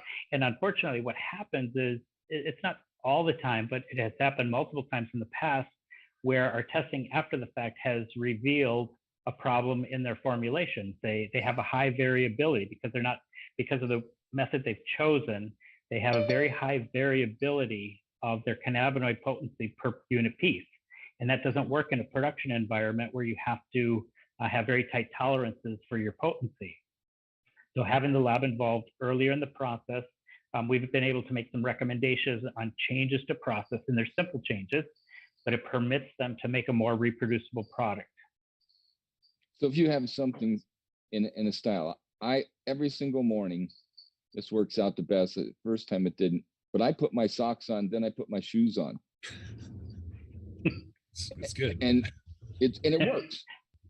So far, I'm not going to say it's going to work tomorrow, but as you're looking through that process, that's the, being able to go through. And Chris does have examples where they've used products that match the regulations for sugar, but it doesn't match the regulations for sugar in the cannabis industry, because those are very different. So now they've used some product that has acceptable amount of pesticides, but not when it moves into the cannabis industry. So now they have a major ingredient, and now they're full of pesticides. Is that true, Chris? Yeah, well, a perfect example of that is tinctures, where they go through all this work to verify that their cannabis-based product has no pesticides. They verify that. Then they go right into formulation, and they started adding in orange flavoring. Well, orange flavoring that this particular customer was using was heavily contaminated with a pesticide that is common in citrus cultivation. And so they didn't even consider that, and they moved forward, and they had a huge production batch that has now been contaminated because they used a orange flavoring that had a small amount of contamination from a Maedler. It might have been okay for the food industry, but the tolerances in cannabis are oftentimes very stringent, and they had a huge production batch failure because of it. And it's difficult to remediate it once it's at that final step. Well, I think we've seen a similar conversation with, like you said, putting the quality and care into the products and making sure they're contaminant free. But then we put that into a 10-cent, vape pen device from overseas that can then emit heavy metals. So it's kind of like, you're going kind of around the mulberry bush, if you will, in a lot of these ways. Yeah, not even around it, through it. I think you go right through it. We've mentioned a lot of regulations. There's a ton of compliance. What are labs and extraction facilities doing to stay ahead of new technology and compliance? the places I go are very much looking at whether they're doing ISO for their processes, because there's different processes. A lot of them are also getting certified as food. So they're going through even heavier regulation of saying, okay, I'm going to be totally regulated. I'm going to have all my food certificates all up on the wall. So when the world comes around to reality, then they're ahead of the game, and other people have to get to those certifications. That's what I'm seeing. They're also taking finally the putting equipment into their facilities so that they can test right there, and then hiring, analytical chemists to be able to work there rather than doing that up front. So Chris also works with, how do I have people, so that they understand how to use their equipment, so that they're not sending me everything of their samples, send me your important samples, and we work together. Is that right, Chris? Yeah, I always say that the labs will be kind of a third final compliance step, but most production facilities should have in-house testing. We do a lot of consulting and help people set up that, so they should know the answer before they send it to us, just to optimize their processes. Awesome. Well, I think with that, we're going to have to roll this one up. So I want to thank all of my guests, Dr. John MacKay, co-founder of Dr. John MacKay Institute of Extraction Technology, as well as Chris Hudalla, founder and CSO of ProVerde Laboratories. Also want to thank Maedler and Josh Crossney of MJH Life Sciences. Appreciate all of you guys being on the panel today. Thank you very much. Thank you guys. Take care. Thanks a lot. Have a great weekend. We're going to be back with another segment, so don't go anywhere. We'll be right back.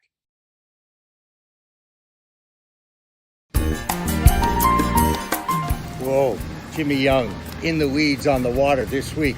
We've got the CEO of Kushko, Nick Kovacevic, with me. I got to tell you, that was still one of my favorite interviews. Hi, everybody.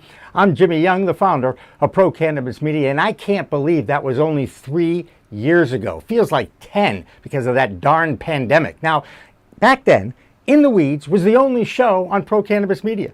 750 videos, 600,000 views, and over 10,000 subscribers on YouTube has changed all that over the past 3 years. Now, we have 10 shows that we live stream all the news, talk, business, information, and educational content 24/7 on our Roku and Apple streaming channel, PCM TV. Now, that feed is also on our homepage of our own ProCannabisMedia.com website. Now, I'm asking you, the people that follow us, like us, and subscribe, to spread the word in the cannabis industry that we take informationally compliant, correct-based messages. That's right. The rest of the world calls them commercials, but that's still a no-no on TV and radio. Consider us a marketing tool for your marketing challenges, and contact me directly at jimmy@procannabismedia.com. That's about as easy as it gets, right?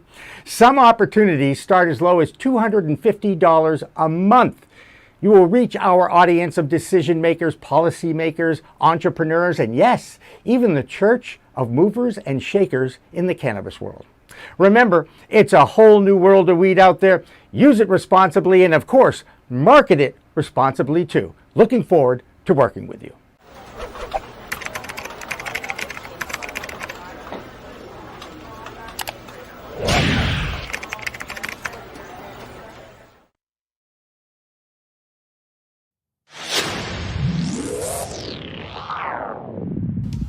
Hey, you want to grow your own plants? Check out Style Lighting's Grow Kit. It has everything you need to become an expert home grower and bring the power of the sun indoors. Style Lighting uses TCP's high-powered commercial LEDs that deliver twice the output in the market.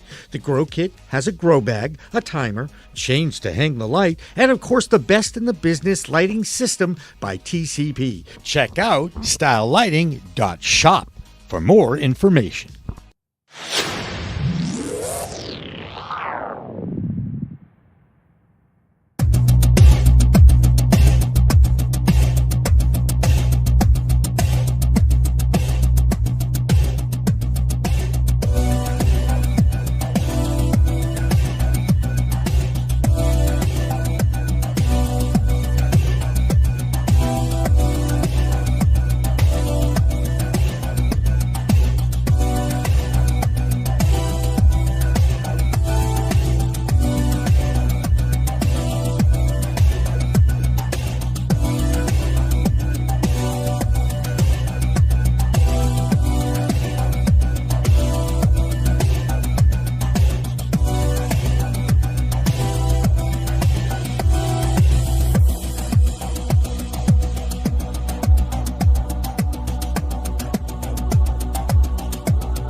Welcome back to the Green Rush Live. I am Josh Kincaid. I'm going to be your host while Jimmy is out. I'm also the host of the Talking Hedge. That's your cannabis business podcast. Today, we're talking about everything that is cannabis science today. So we've got a couple of great guests today. One of them is going to be Trey Reckling, founder and director of the Academy of Cannabis Sciences. We've also got Dr. Jokubas Zeberkis. He's the CEO and co-founder of Adinox. And so we're going to be talking about everything cannabis for the next, 25 minutes here. Jumping right in, let's talk about the entourage effect. Trey, what is the entourage effect? Oh, the entourage effect. It's that thing that we wish more cannabis consumers knew about, right? Yeah. It's recognizing that the cannabis plant has well over 100 cannabinoids or active ingredients. Although we usually only talk about the rock stars, we talk about THC and CBD. But increasingly, people are aware that there are just a host of active chemicals called cannabinoids, and the idea of and not only cannabinoids but terpenes and other synergistic elements in the plant, and the idea that it's a symphony effect. It's an entourage of all the possible effects from the plant work together to have a better total combined effect than any singular component. So kind of going to the symphony and making sure we're not just yelling for the tubas, we make use of all the instruments on the stage sort of thing for that entourage effect. So would it be fair to say that an isolate is probably not as good as like flower, for example, that has full spectrum? Personally, yeah, on the most base level, I would say that. But then we know they have their role, right? If you're formulating a medicine and you need to be precise and you're trying to target a condition, there's that school of thought, which mostly Western medicine, where we can finesse something to be perfect for a condition. But in the meantime, I personally like the more holistic plant approach, where we're trying to use the whole range of compounds in the plant. But we know that's problematic for some people who might have allergies or other conditions that need to be accommodated for. So yeah, but a lot of people don't know this, and they pick up a pack of edibles and it says 10 milligrams of THC per serving, and they're like, okay, that's what I need. But some consumers just don't know. They're leaving a lot on the table. There's a lot of compounds, terpenes, cannabinoids, and the rest, flavonoids, that they might feel a great effect from, or even have some significant health benefit from. Yeah. And maybe we can jump into some of those more minor or rare cannabinoids as the podcast gets going. But Dr. Zeberkis, I want to talk to you about the stigma. Is your opinion that the stigma of cannabis is still there, or is it being removed within the scientific community? What's your personal take on cannabis and the stigma? I think the stigma, it is still there, but it very much is fragmented at the moment. I'm noticing that the universities and the academicians and the researchers or clinicians that are in the States where cannabis has robust medical cannabis programs and even adult use programs, they're more open to it because they're surrounded by it, and their patients or their subjects are somehow involved or are partaking either for medicinal purposes or otherwise recreational purposes. However, if you go down into the academic halls, as I say, there's still skepticism whether medical cannabis is not just a front for having a good time.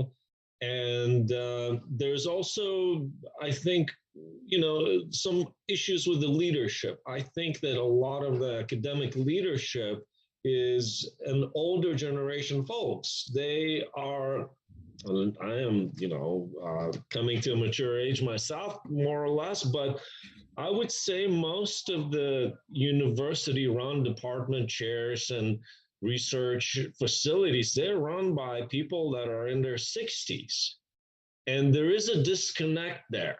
And I even hear from some of my colleagues at the university in their 60s saying, well, I did this when I was in Woodstock, but now it's no longer that Woodstock type of weed that we're talking about, but they're really not even interested in finding out the details of it. So I think that there's fragmentation, there's more acceptance coming in, but it's also a generational thing, I believe, that needs to be looked at, not just whether it's something that has been proven to be medicinally valuable or valuable for research purposes. So Trey, what is it going to take for the scientific community? I originally wrote the question and I asked, when is the scientific community going to find something meaningful that's going to benefit and debunk the international classification of cannabis as a Schedule I narcotic? But rather than trying to pick out a crystal ball and say when, I'm going to say what. What is it going to take in order for the scientific community to debunk cannabis as a Schedule I narcotic? It's a good question. Sometimes it takes crisis. Sadly, the opioid crisis in America and wider than America has helped people to examine themselves, their families, their own practices, doctors to examine how they prescribe medicine, and looking at tens of thousands of deaths and more a year. I think people are willing to look at a lot of things differently. Pain management is kind of been on a single track for a long time, and we see how that track can end up to be really deadly for folks. So I think that crisis alone can do a lot and is doing a lot, because while all this news is going on about the pharmaceutical companies and how many billions of dollars they're getting sued, there's this steady trickle of continued research about cannabis, this legitimate research that now is beginning to be supported by the federal government after it had been blocked for decades and decades. So while one thing is becoming realized, the dangers of an opioid approach, there's something comes up at the same time, because we know pain's not going away, and anybody in serious pain will tell you, look, I'll take about anything to take care of this. And so I think there's a great opportunity there, and like Dr. Jokuba said, sometimes it's the young people leading us, and as a new generation comes on and says, look, I was taught misinformation, and I want to know the real information. So I think that curiosity gets us a long way, and so do outliers. Those early adopters who say, look, this is not popular in my community, but I'm a pastor, I'm a senior citizen, I'm a member of a minority who's been crushed by the laws around this drug, and I'm going to speak up because my community needs to know they could be getting benefit from this, and they're still believing the old hype about how dangerous this is. So I think it's a lot of fronts going on at the same time, in the benefit and in the positive for the reputation of cannabis as a medicine. Mm-hmm. Yeah, I've heard some folks talk about the CB1, CB2 receptor cell. I think this is part of like the entourage effect. Dr. Ethan Russo talks about how if you take any kind of painkiller, it's going to just sit and hover on top of those receptor cells instead of being drawn into. And that's part of the endocannabinoid system, is these cannabinoids are built for these receptors rather than just being like duct tape. And causing your body to be in a state of dis-ease. It's creating more of a dynamic balance between the two. And so I'm curious, maybe Dr. Z, you can talk about if cannabinoids are being redefined on how we approach and treat diseases.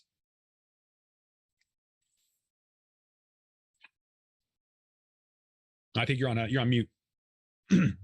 It's a great question. It's a deep question. And I think in general, maybe I should place this in a broader perspective, that I think that the pharmaceutical companies are reevaluating and seeing benefits in plant-derived medications too. Mm-hmm. Now, I do believe that the next 2 decades are going to usher a lot of cannabinoid-derived medications into the pharmaceutical, over-the-counter, and prescription medication realm. It's very limited so far because, as you know, in the United States, on the pharmaceutical side, we only have synthetic THC that's approved for nausea, vomiting, wasting syndrome, and plant-derived cannabidiol, CBD, 10%, which is in the form of a drug, Epidiolex. And that drug is taking over a substantial share of the pediatric epilepsy and pediatric seizure market just by itself, despite the fact of many different CBD preparations being out there in over-the-counter world and the store world.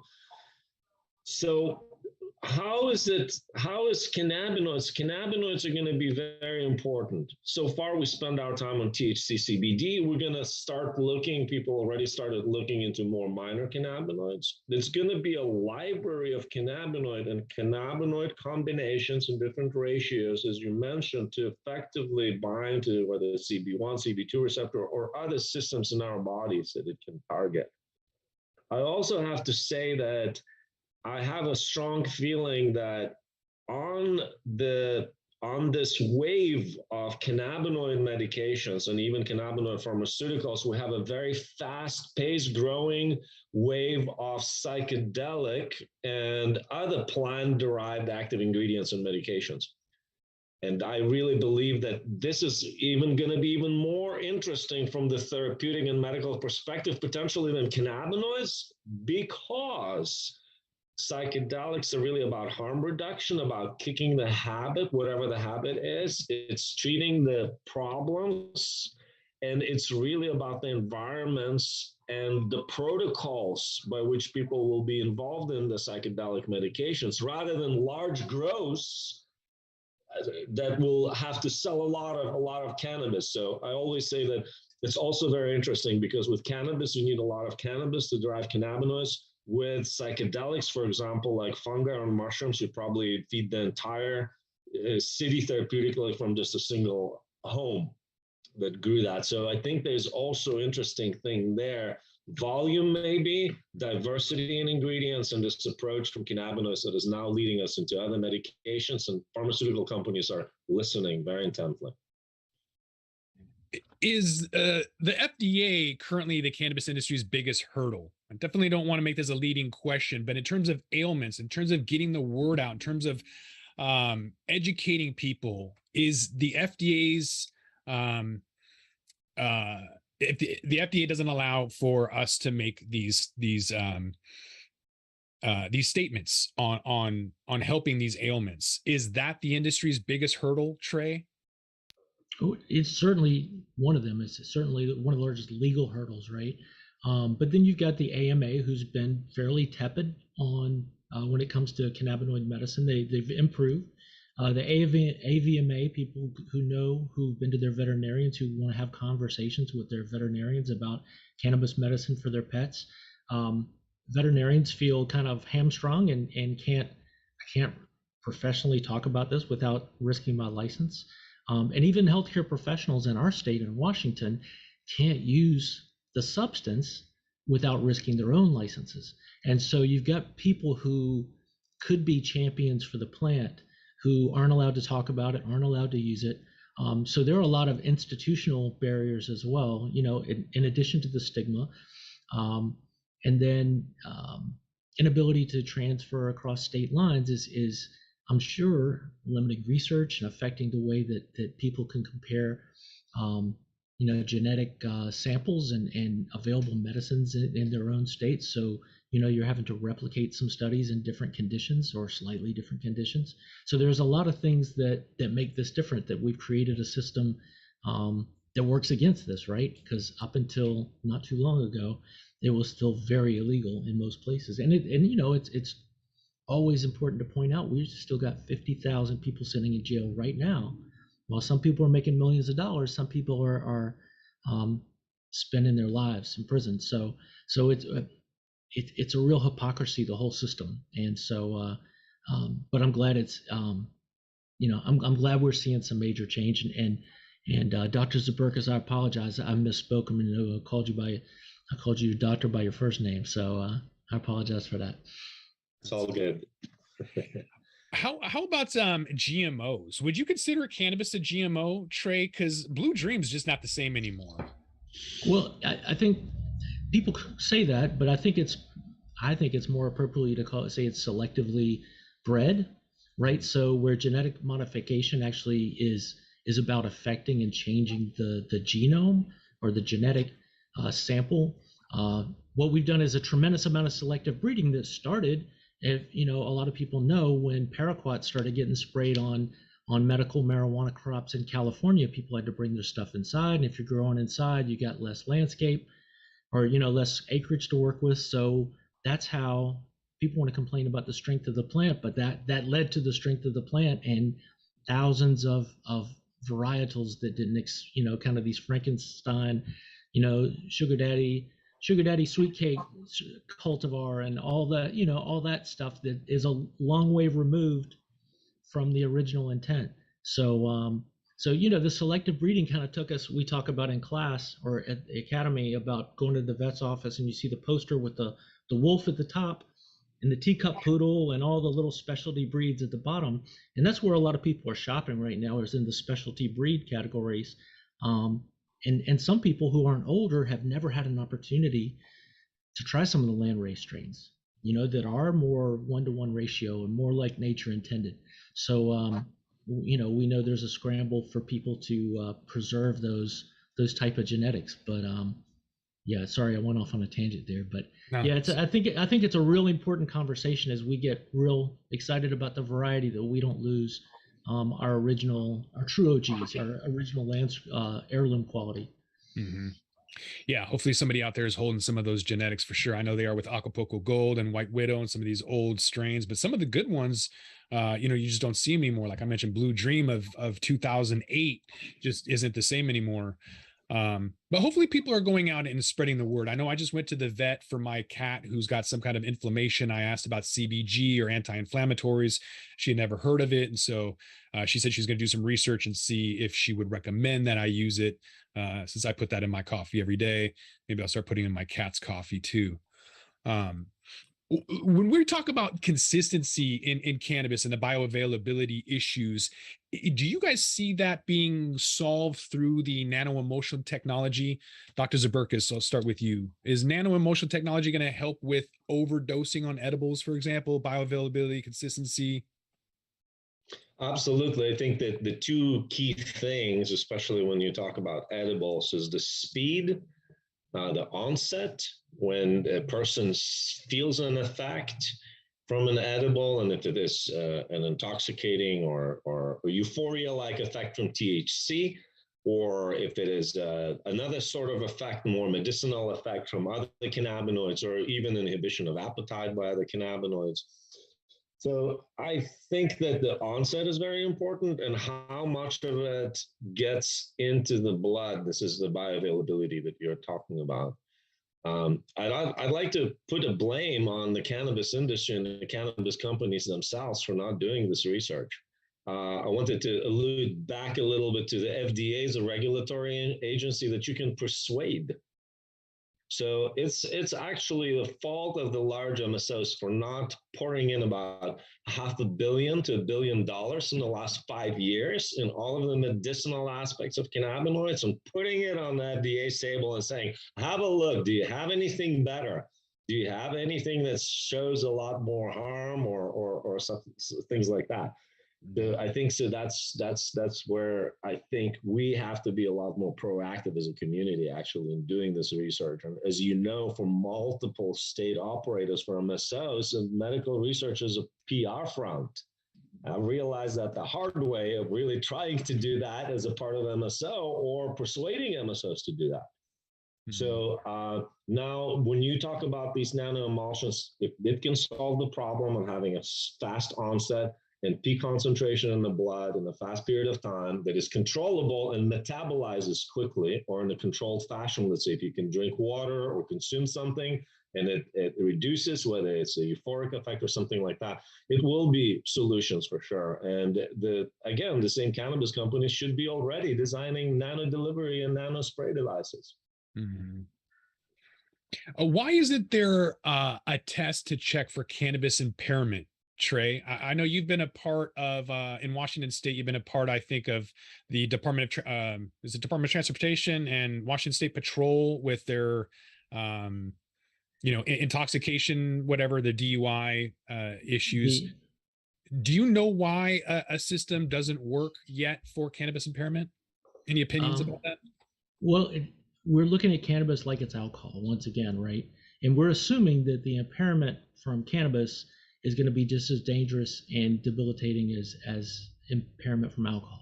And there's a department, gosh, I forget specifically which department did the study, but there are studies that show that the cannabis impairment is nothing like alcohol impairment. For one, combined, they're worse than alcohol, right? More potentially dangerous. But instead, I wish we were having a conversation about training officers on viewing reckless behavior, because it's ultimately about poor driving behaviors or unsafe, identifying unsafe driving practices. That's more, and I want to be very clear, we're never advocating for anybody to consume and drive, right? That's just not a smart move legally or public safety wise or anything.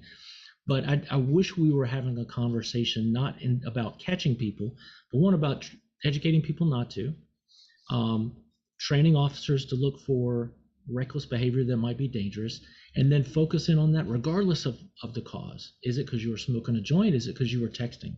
Is it because you were dropping fries between the seat you were trying to grab? I mean, I think we're losing, just like we talk about the dangers of cannabis in the house without talking about bleach and liquid plumber and all the rest.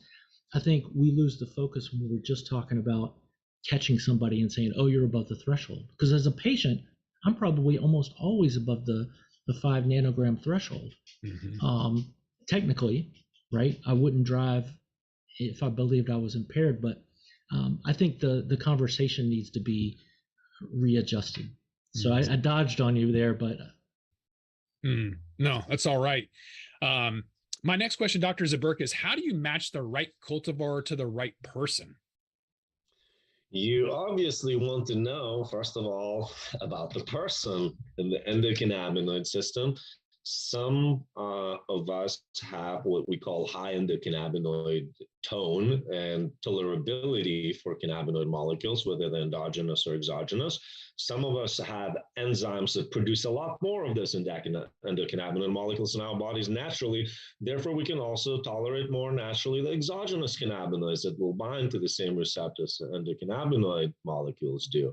The second thing is you want to know what is exactly, not necessarily in the cultivar, but in the finished product. You want to know exactly what the subset of the main active cannabinoids in the flower or edible or finished product or oil, major terpenes. It's important to pay attention to that.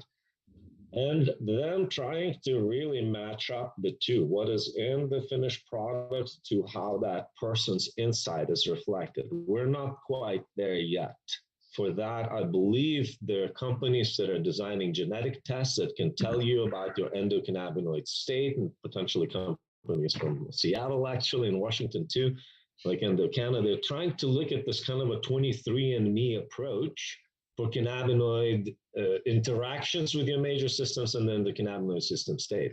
And then on the other hand, what we have to do in the field, we have to, we respect the strains and the genes and things like that, but the final output in the product or the flower is going to be slightly different. It's important to know those active ingredients.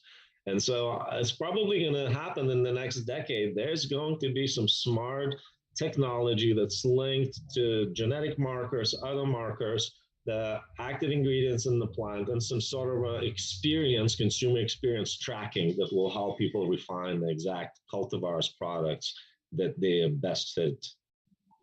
So Trey, I'm not comfortable sending my blood to 23andMe to find out what the best strain is. And I've been smoking for 25 years and I haven't found the best strain yet. And it seems like when I do, they just change it, or it modifies, or it's not available, or the grower moved states or stopped growing. You know what I mean? There's so many.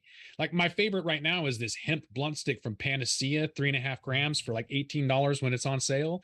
And yet you can't find it. So I don't know if the farm is either got some spider mite issues, or they just don't go to this store that always has 30% off, or like whatever the reason is, there's always some reason you can't find what you want when you actually find what you want. So how do you go about finding what you like, Trey, or your students at the Academy of Cannabis Science? How do they find what they want? Like what's a good way? Do you just go and get a pre-roll and you test out different cultivars, or what's your go-to? I think it's a great question. We get to work with a lot of patients, a lot of patient providers, and we try to help people set their expectations in the way I think we're not naturopaths, but we work with them as our faculty, and some of the conversations they lead our students into is talking about being comfortable with a little inexactness and understanding this is holistic medicine. So instead of finding just the right cultivar, find the zone. Is it a 1-to-1 ratio that makes you feel the best? Is it something that's prevalent linalool terpene? Is it is it linalool combined with another? Is it a limonene? That's your combo, and then find out what that's related to. So you don't just have to rely on Jack Herrera, but maybe Frosted Jack Rec is also in that family. So you can shop from the family, and then ideally, if you're allowed to grow, stock up. Learn to cross and perpetuate some of those things that are good for you, so that you'll always have them on hand and know that they're grown cleanly. That's great. It's 4:20 somewhere, which means we've got to get out of here and shut this thing down. So, Dr. Zaburkis, where can they find you at? Where can they get some more information on where you're at? They can look up my name and they'll probably see a TEDx talk. And my company's name is Adendox, like ADENDOX, adendox.com. And they can reach out to me through there as well, or on LinkedIn. I'm fairly active on LinkedIn. Trey, where can people get some more information?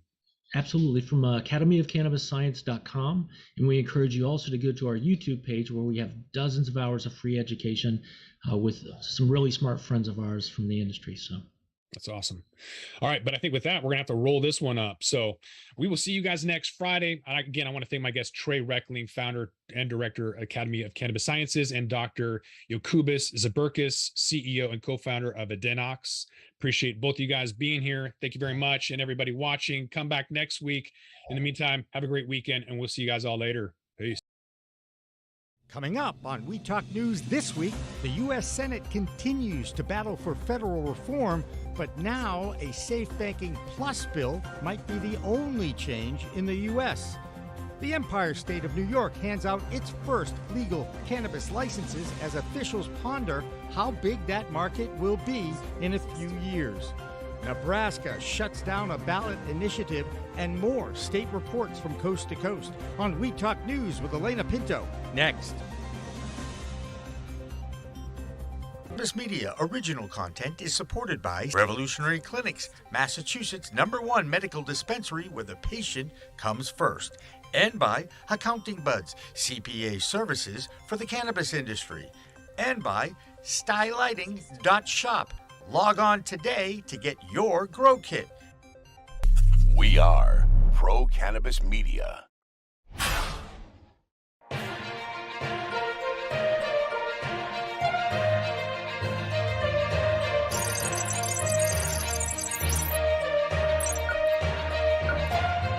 Hi, everyone. I'm Elena Pinto for Pro Cannabis Media, and welcome to Weed Talk News. It's another week of inaction from Congress on cannabis reform.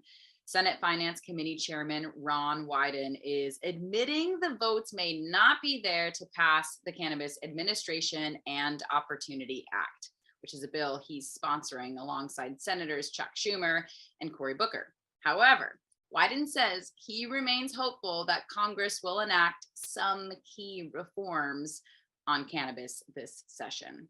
Law firm Duane Morris is reporting the senators have said they would be willing to consider more incremental cannabis reform, such as safe banking with added equity provisions.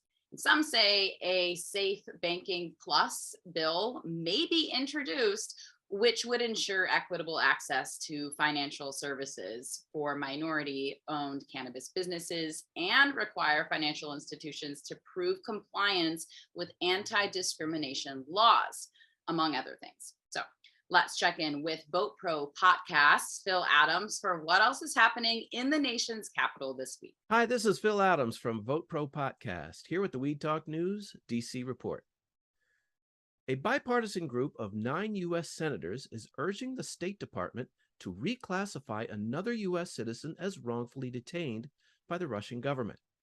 The letter says former Marine Mark Fogel is facing a, quote, disproportionate 14-year sentence for possession of less than an ounce of medical cannabis.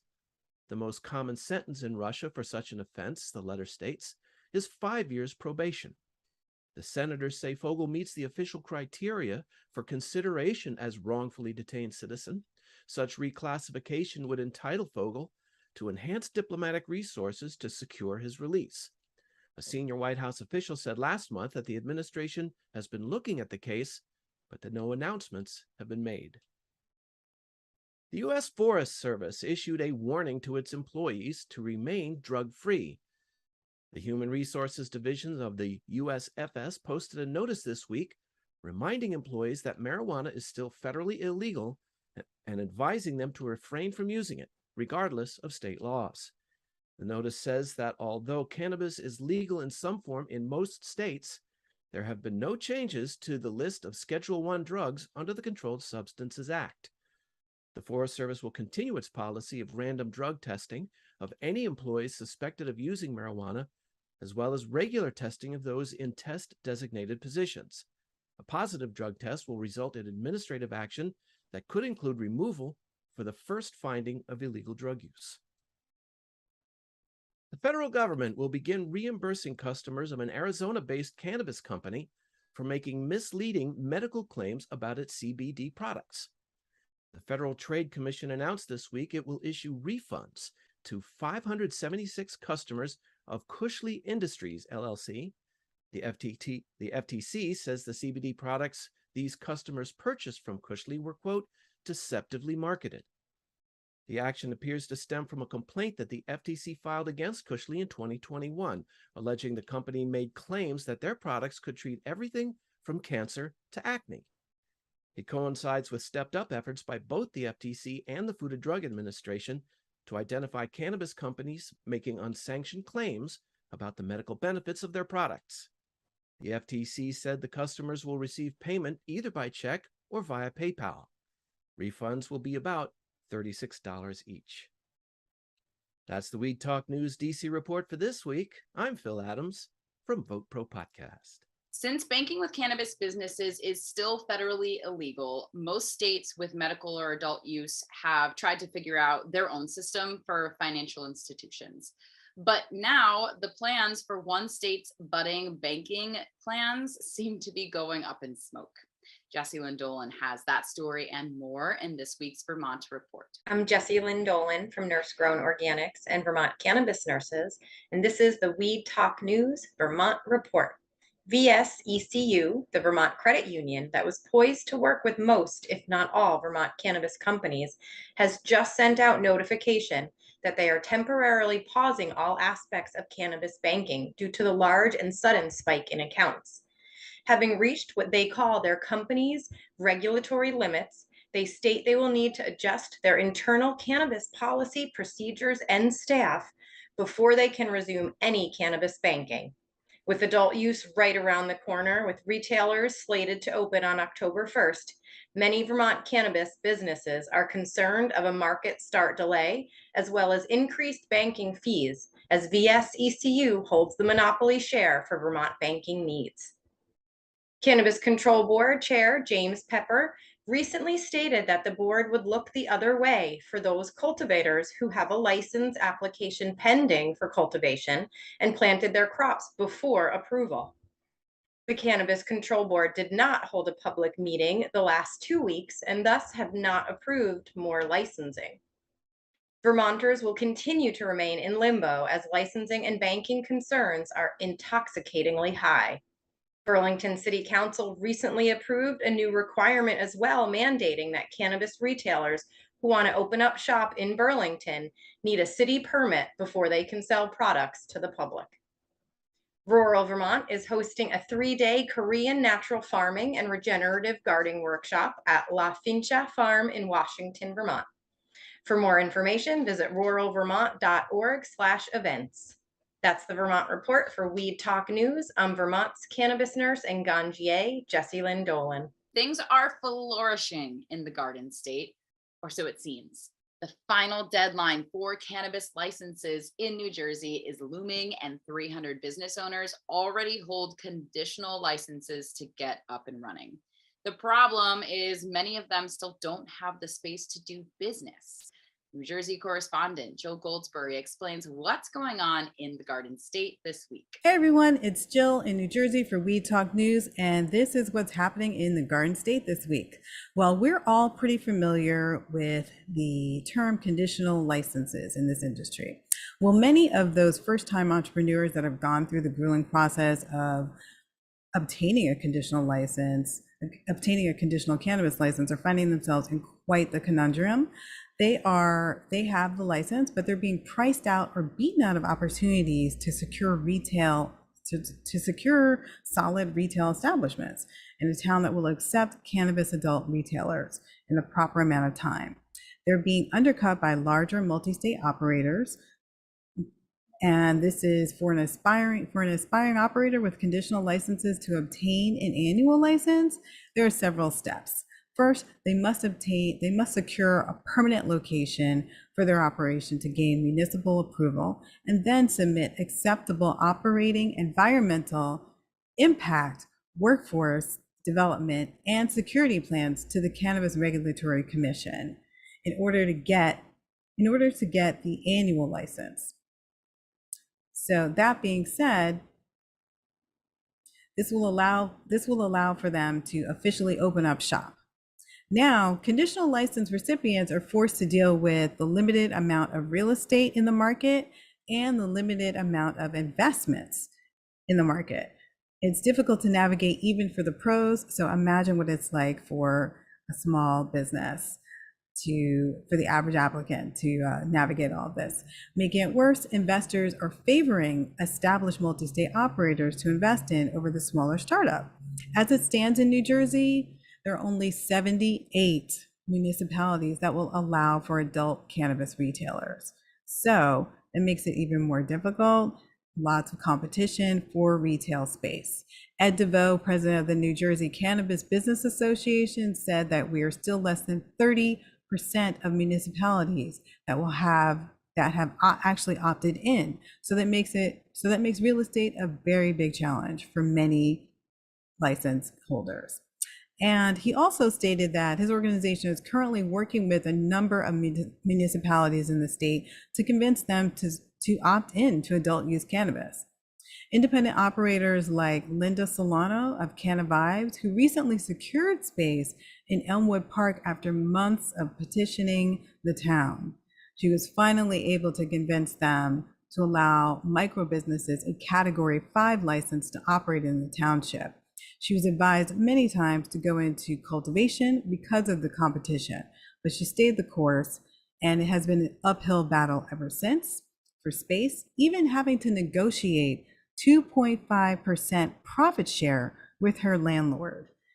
In New Jersey, if you know anything about the real estate here in New Jersey and the landlords, this practice may not even be legal. I'd love to hear from a New Jersey cannabis lawyer about this.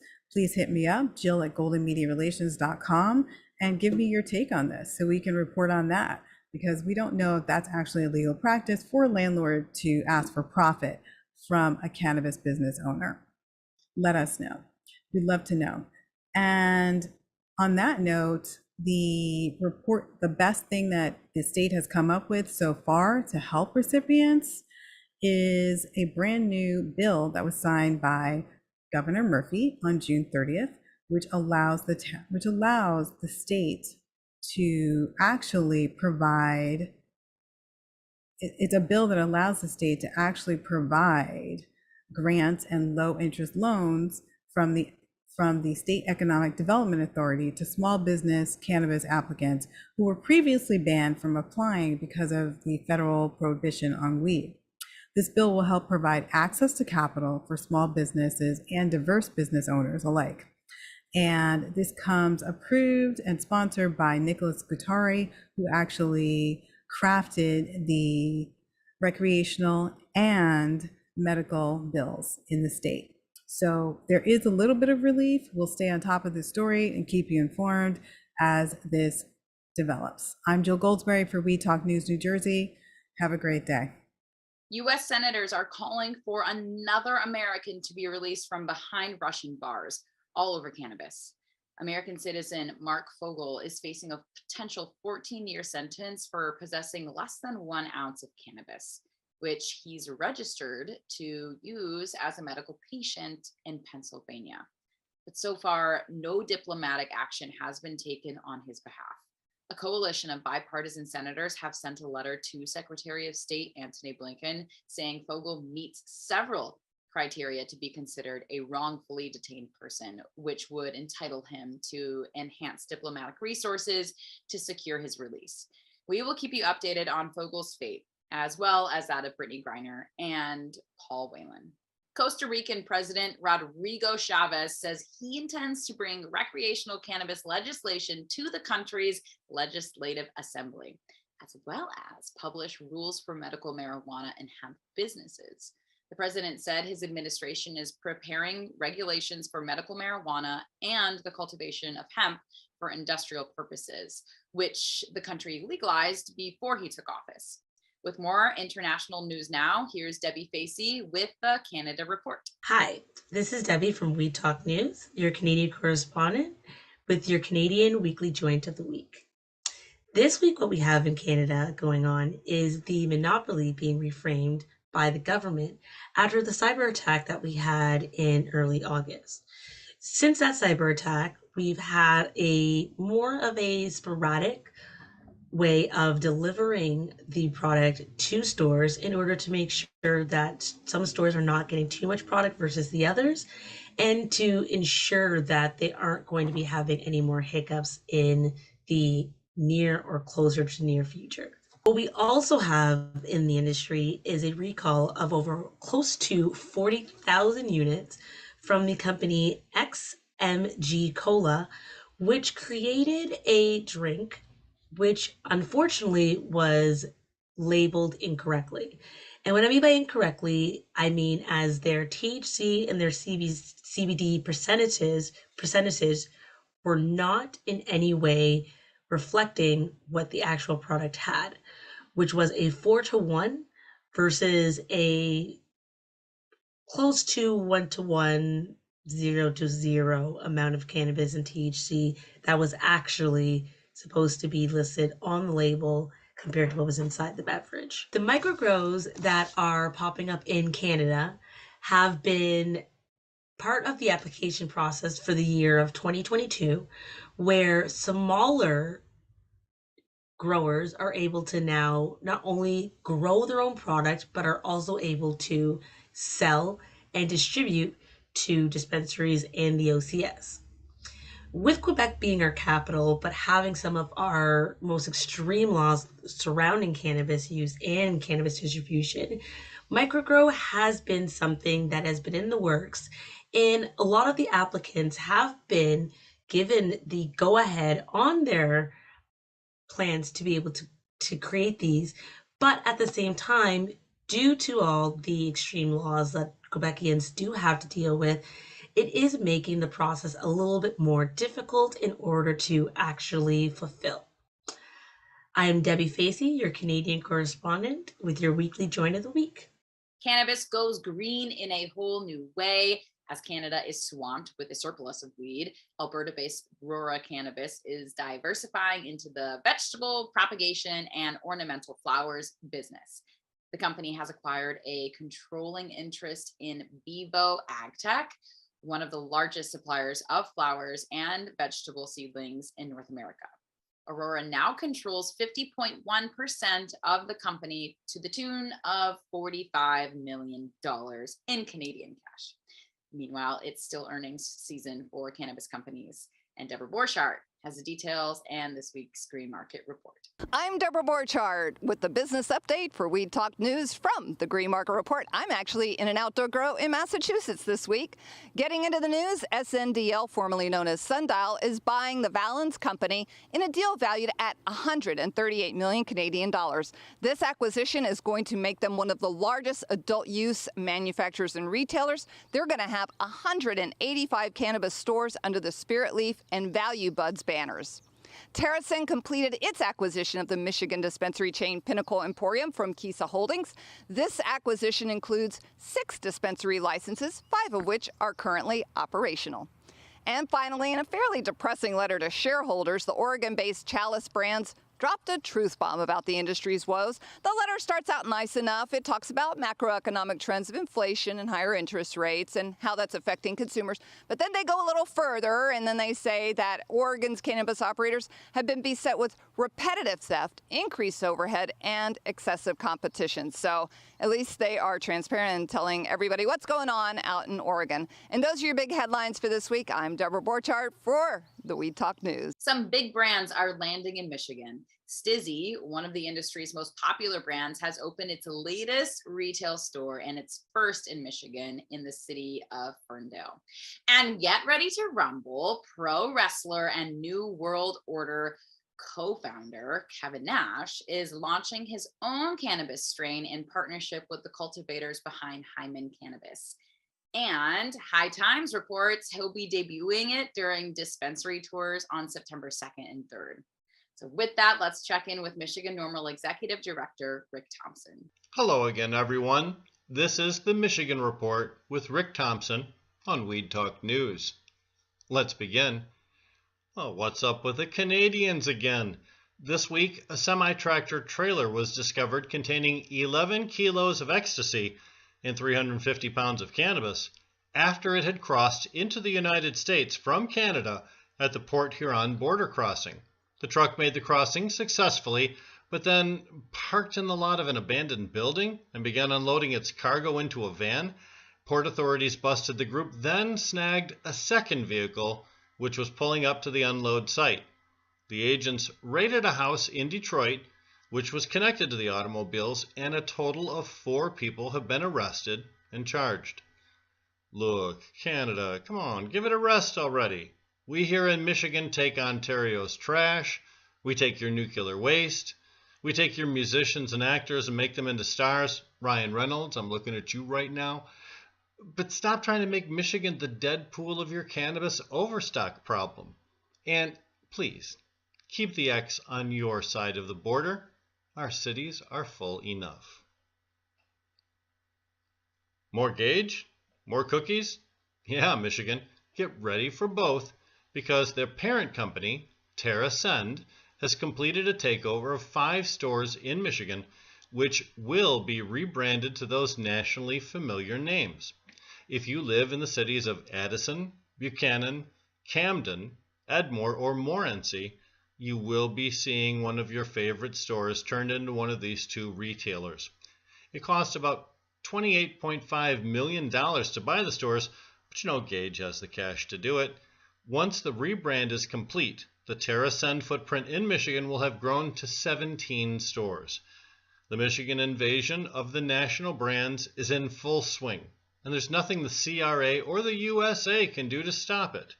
And we told you on the Michigan Report that 2022 would be the year of great reckoning in Michigan's cannabis space, and the loss of local ownership in the cannabis sector continues to grow. Like it or not, we're in the middle of a revolution in the Midwest cannabis growth period. This industry is full of deals just like this one, but not all those changes are announced with press releases and news stories. You have to do the research and keep an eye out for yourself, people. Dr. Mehmet Oz, he's running for a U.S. Senate seat in Pennsylvania, which is a medical cannabis state, and his opponent is pro-cannabis Lieutenant Governor John Fetterman. John is the current Lieutenant Governor, a Democrat. Oz is a Republican. Now, the supposed doctor has previously supported cannabis law reform, according to Marijuana Moment, having called cannabis the most underused tool in America, and once declaring that the nation could revise our policies on the big green trees. But that was before he decided to run for office in a state he arguably does not even live in, and now his RNC overlords have him attacking Fetterman on cannabis law reform. His latest ad features an image of Fetterman dressed as one of the Sith Lords from Star Wars, with his head open like a book and a bong floating out of it. We can't make this stuff up. Fetterman lives in a state which supports legalization of cannabis at a 58% rate, but Oz seemingly isn't impressed with things like popular opinion or the will of the people. Fetterman for his part, hung a pot flag on the balcony of his office in the Capitol building. Now, what's the tie-in to Michigan, you might ask? Mr. Fetterman, the lieutenant governor, consulted with Michigan's lieutenant governor, Garland Gilchrist, on how best to implement cannabis legalization in the Keystone State.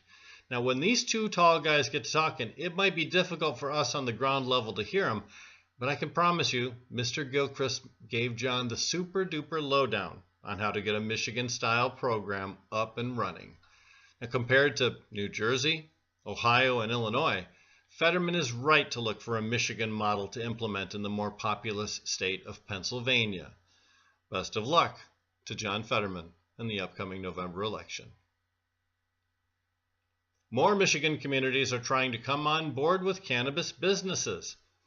Alma's City Council just approved an effort to move their cannabis ordinance forward. Brighton has been forced by the courts to place a pro-cannabis business proposal on their city ballot, and even Eau Claire, Wisconsin is considering a local ballot proposal to allow cannabis in their community. Now that effort is chaired by a college student, and the vice chair is the county supervisor. Nice. Wisconsin sends a lot of consumers into Michigan's cannabis stores, and we thank you very much for that. And the state will vote on a non-binding referendum proposal regarding cannabis legalization in November for that medical-only state. Now, a great deal of canna attention has been poured into those towns which border Ohio, Indiana, and Wisconsin every time a move to adopt more favorable cannabis laws is launched in those states. It will have an effect on the profitability of those border town retail stores. Best wishes to that team in Wisconsin. And for our final story, Marijuana Biz Daily issued a mid-year report on cannabis sales, and Michigan's performance is exceptional among states. Our rate of growth percentage in the adult use sector since January is bettered by only Maine. Yet our percentage decline in the medical program is equaled only by Colorado. Regarding medical, most states with both medical and adult use programs are seeing medical programs decline sharply. Compared to the same period of time last year, Colorado's med program shrank 43%. We're not far behind them. Our med program in Michigan shriveled up by 41.3% over the same period. Other states with significant declines in their medical programs include Oregon, Massachusetts, Arizona, and Illinois. Concerning the adult use industry, Michigan is firmly in the number 2 spot nationally for cannabis sales year to date. Michigan's $188 million in sales in just July beat the hell out of Illinois' sale figure by $50 million, and it beat Colorado's by $60 million. Still in the top spot, that show-off state, California, which had a staggering $430 million in adult use sales in the single month of July. Now, Michigan's program is charging forward with an increase of 47% over July of 2021, while Cali's huge numbers actually represent a 9% decline from July 2021. Now, despite the steep decline, Michigan's July medical sales figure puts us in the 5th spot nationally for sales in that month, but that is a list that does not include California. And that's it for the Michigan Report with Rick Thompson on Weed Talk News. And finally, we've probably all come across a bunk cannabis product, something that just wasn't quite up to snuff. Well, now some consumers are being paid back for that inconvenience by the feds. This week, the Federal Trade Commission said it will be sending a total of $21,000 to cover the costs of Cushley Industries LLC products that were deceptively marketed. The FTC says nearly 600 people were misled by false medical claims by the supposed CBD company. When you split up that payout, each person will be getting about $36. It may not seem like much, but the federal government giving refunds for CBD products certainly proves that it's a whole new world of weed out there. So keep using it wisely. And that is all for Weed Talk News this week. I'm Elena Pinto for Pro Cannabis Media. Whoa, Jimmy Young in the weeds on the water this week. We've got the CEO of Kushko, Nick Kovacevic, with me. I got to tell you, that was still one of my favorite interviews. Hi, everybody. I'm Jimmy Young, the founder of Pro Cannabis Media, and I can't believe that was only 3 years ago. Feels like 10 because of that darn pandemic. Now, back then, In the Weeds was the only show on Pro Cannabis Media. 750 videos, 600,000 views, and over 10,000 subscribers on YouTube has changed all that over the past 3 years. Now, we have 10 shows that we live stream all the news, talk, business, information, and educational content 24/7 on our Roku and Apple streaming channel, PCM TV. Now, that feed is also on our homepage of our own ProCannabisMedia.com website. Now, I'm asking you, the people that follow us, like us, and subscribe, to spread the word in the cannabis industry that we take informationally compliant, correct-based messages. That's right. The rest of the world calls them commercials, but that's still a no-no on TV and radio. Consider us a marketing tool for your marketing challenges, and contact me directly at jimmy@procannabismedia.com. That's about as easy as it gets, right? Some opportunities start as low as $250 a month. You will reach our audience of decision makers, policy makers, entrepreneurs, and yes, even the church of movers and shakers in the cannabis world. Remember, it's a whole new world of weed out there. Use it responsibly and, of course, market it responsibly too. Looking forward to working with you.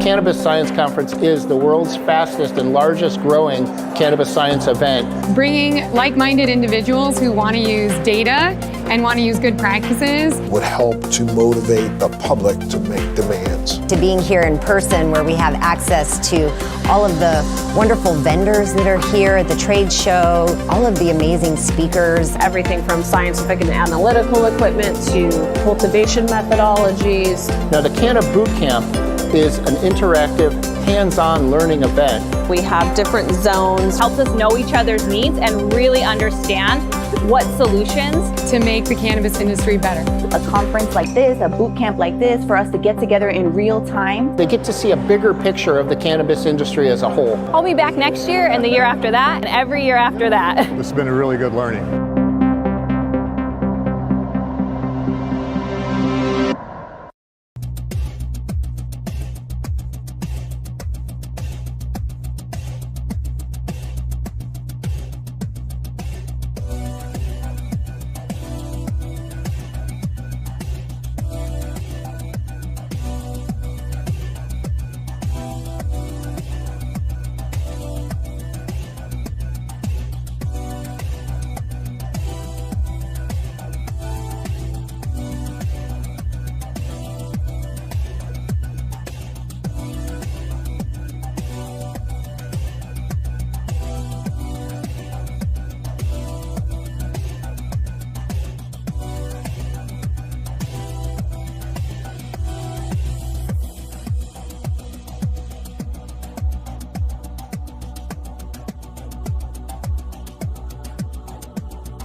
Weed Talk and In the Weeds are two productions of Pro Cannabis Media supported by Revolutionary Clinics, one of the top medical cannabis dispensaries in the Massachusetts area, now with 3 locations in Greater Boston, 2 in Cambridge and 1 on Broadway in Somerville. Rev Clinics has a patient-first mission. They will customize your needs as a medical patient with the proper titration and combination of strains, flavors, and products. Rev Clinics, where the patient comes first.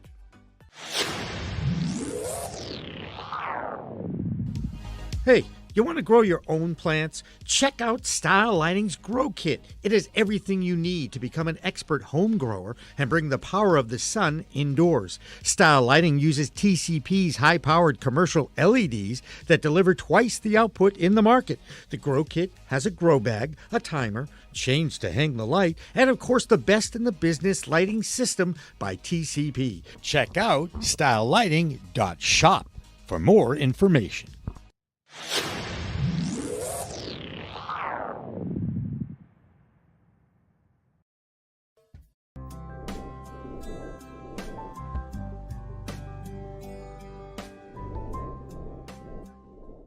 Pro Cannabis Media programming is available live and on demand on our Facebook page at Pro Canna Media, on Instagram at Pro Cannabis Media, on LinkedIn also at Pro Cannabis Media, on YouTube and YouTube Live on Pro Cannabis Media, Twitter at Pro Canna Media, and on twitch.tv/Pro Cannabis Media. So like, share, and subscribe to all of our content, newsletters, and shows live or on demand. We are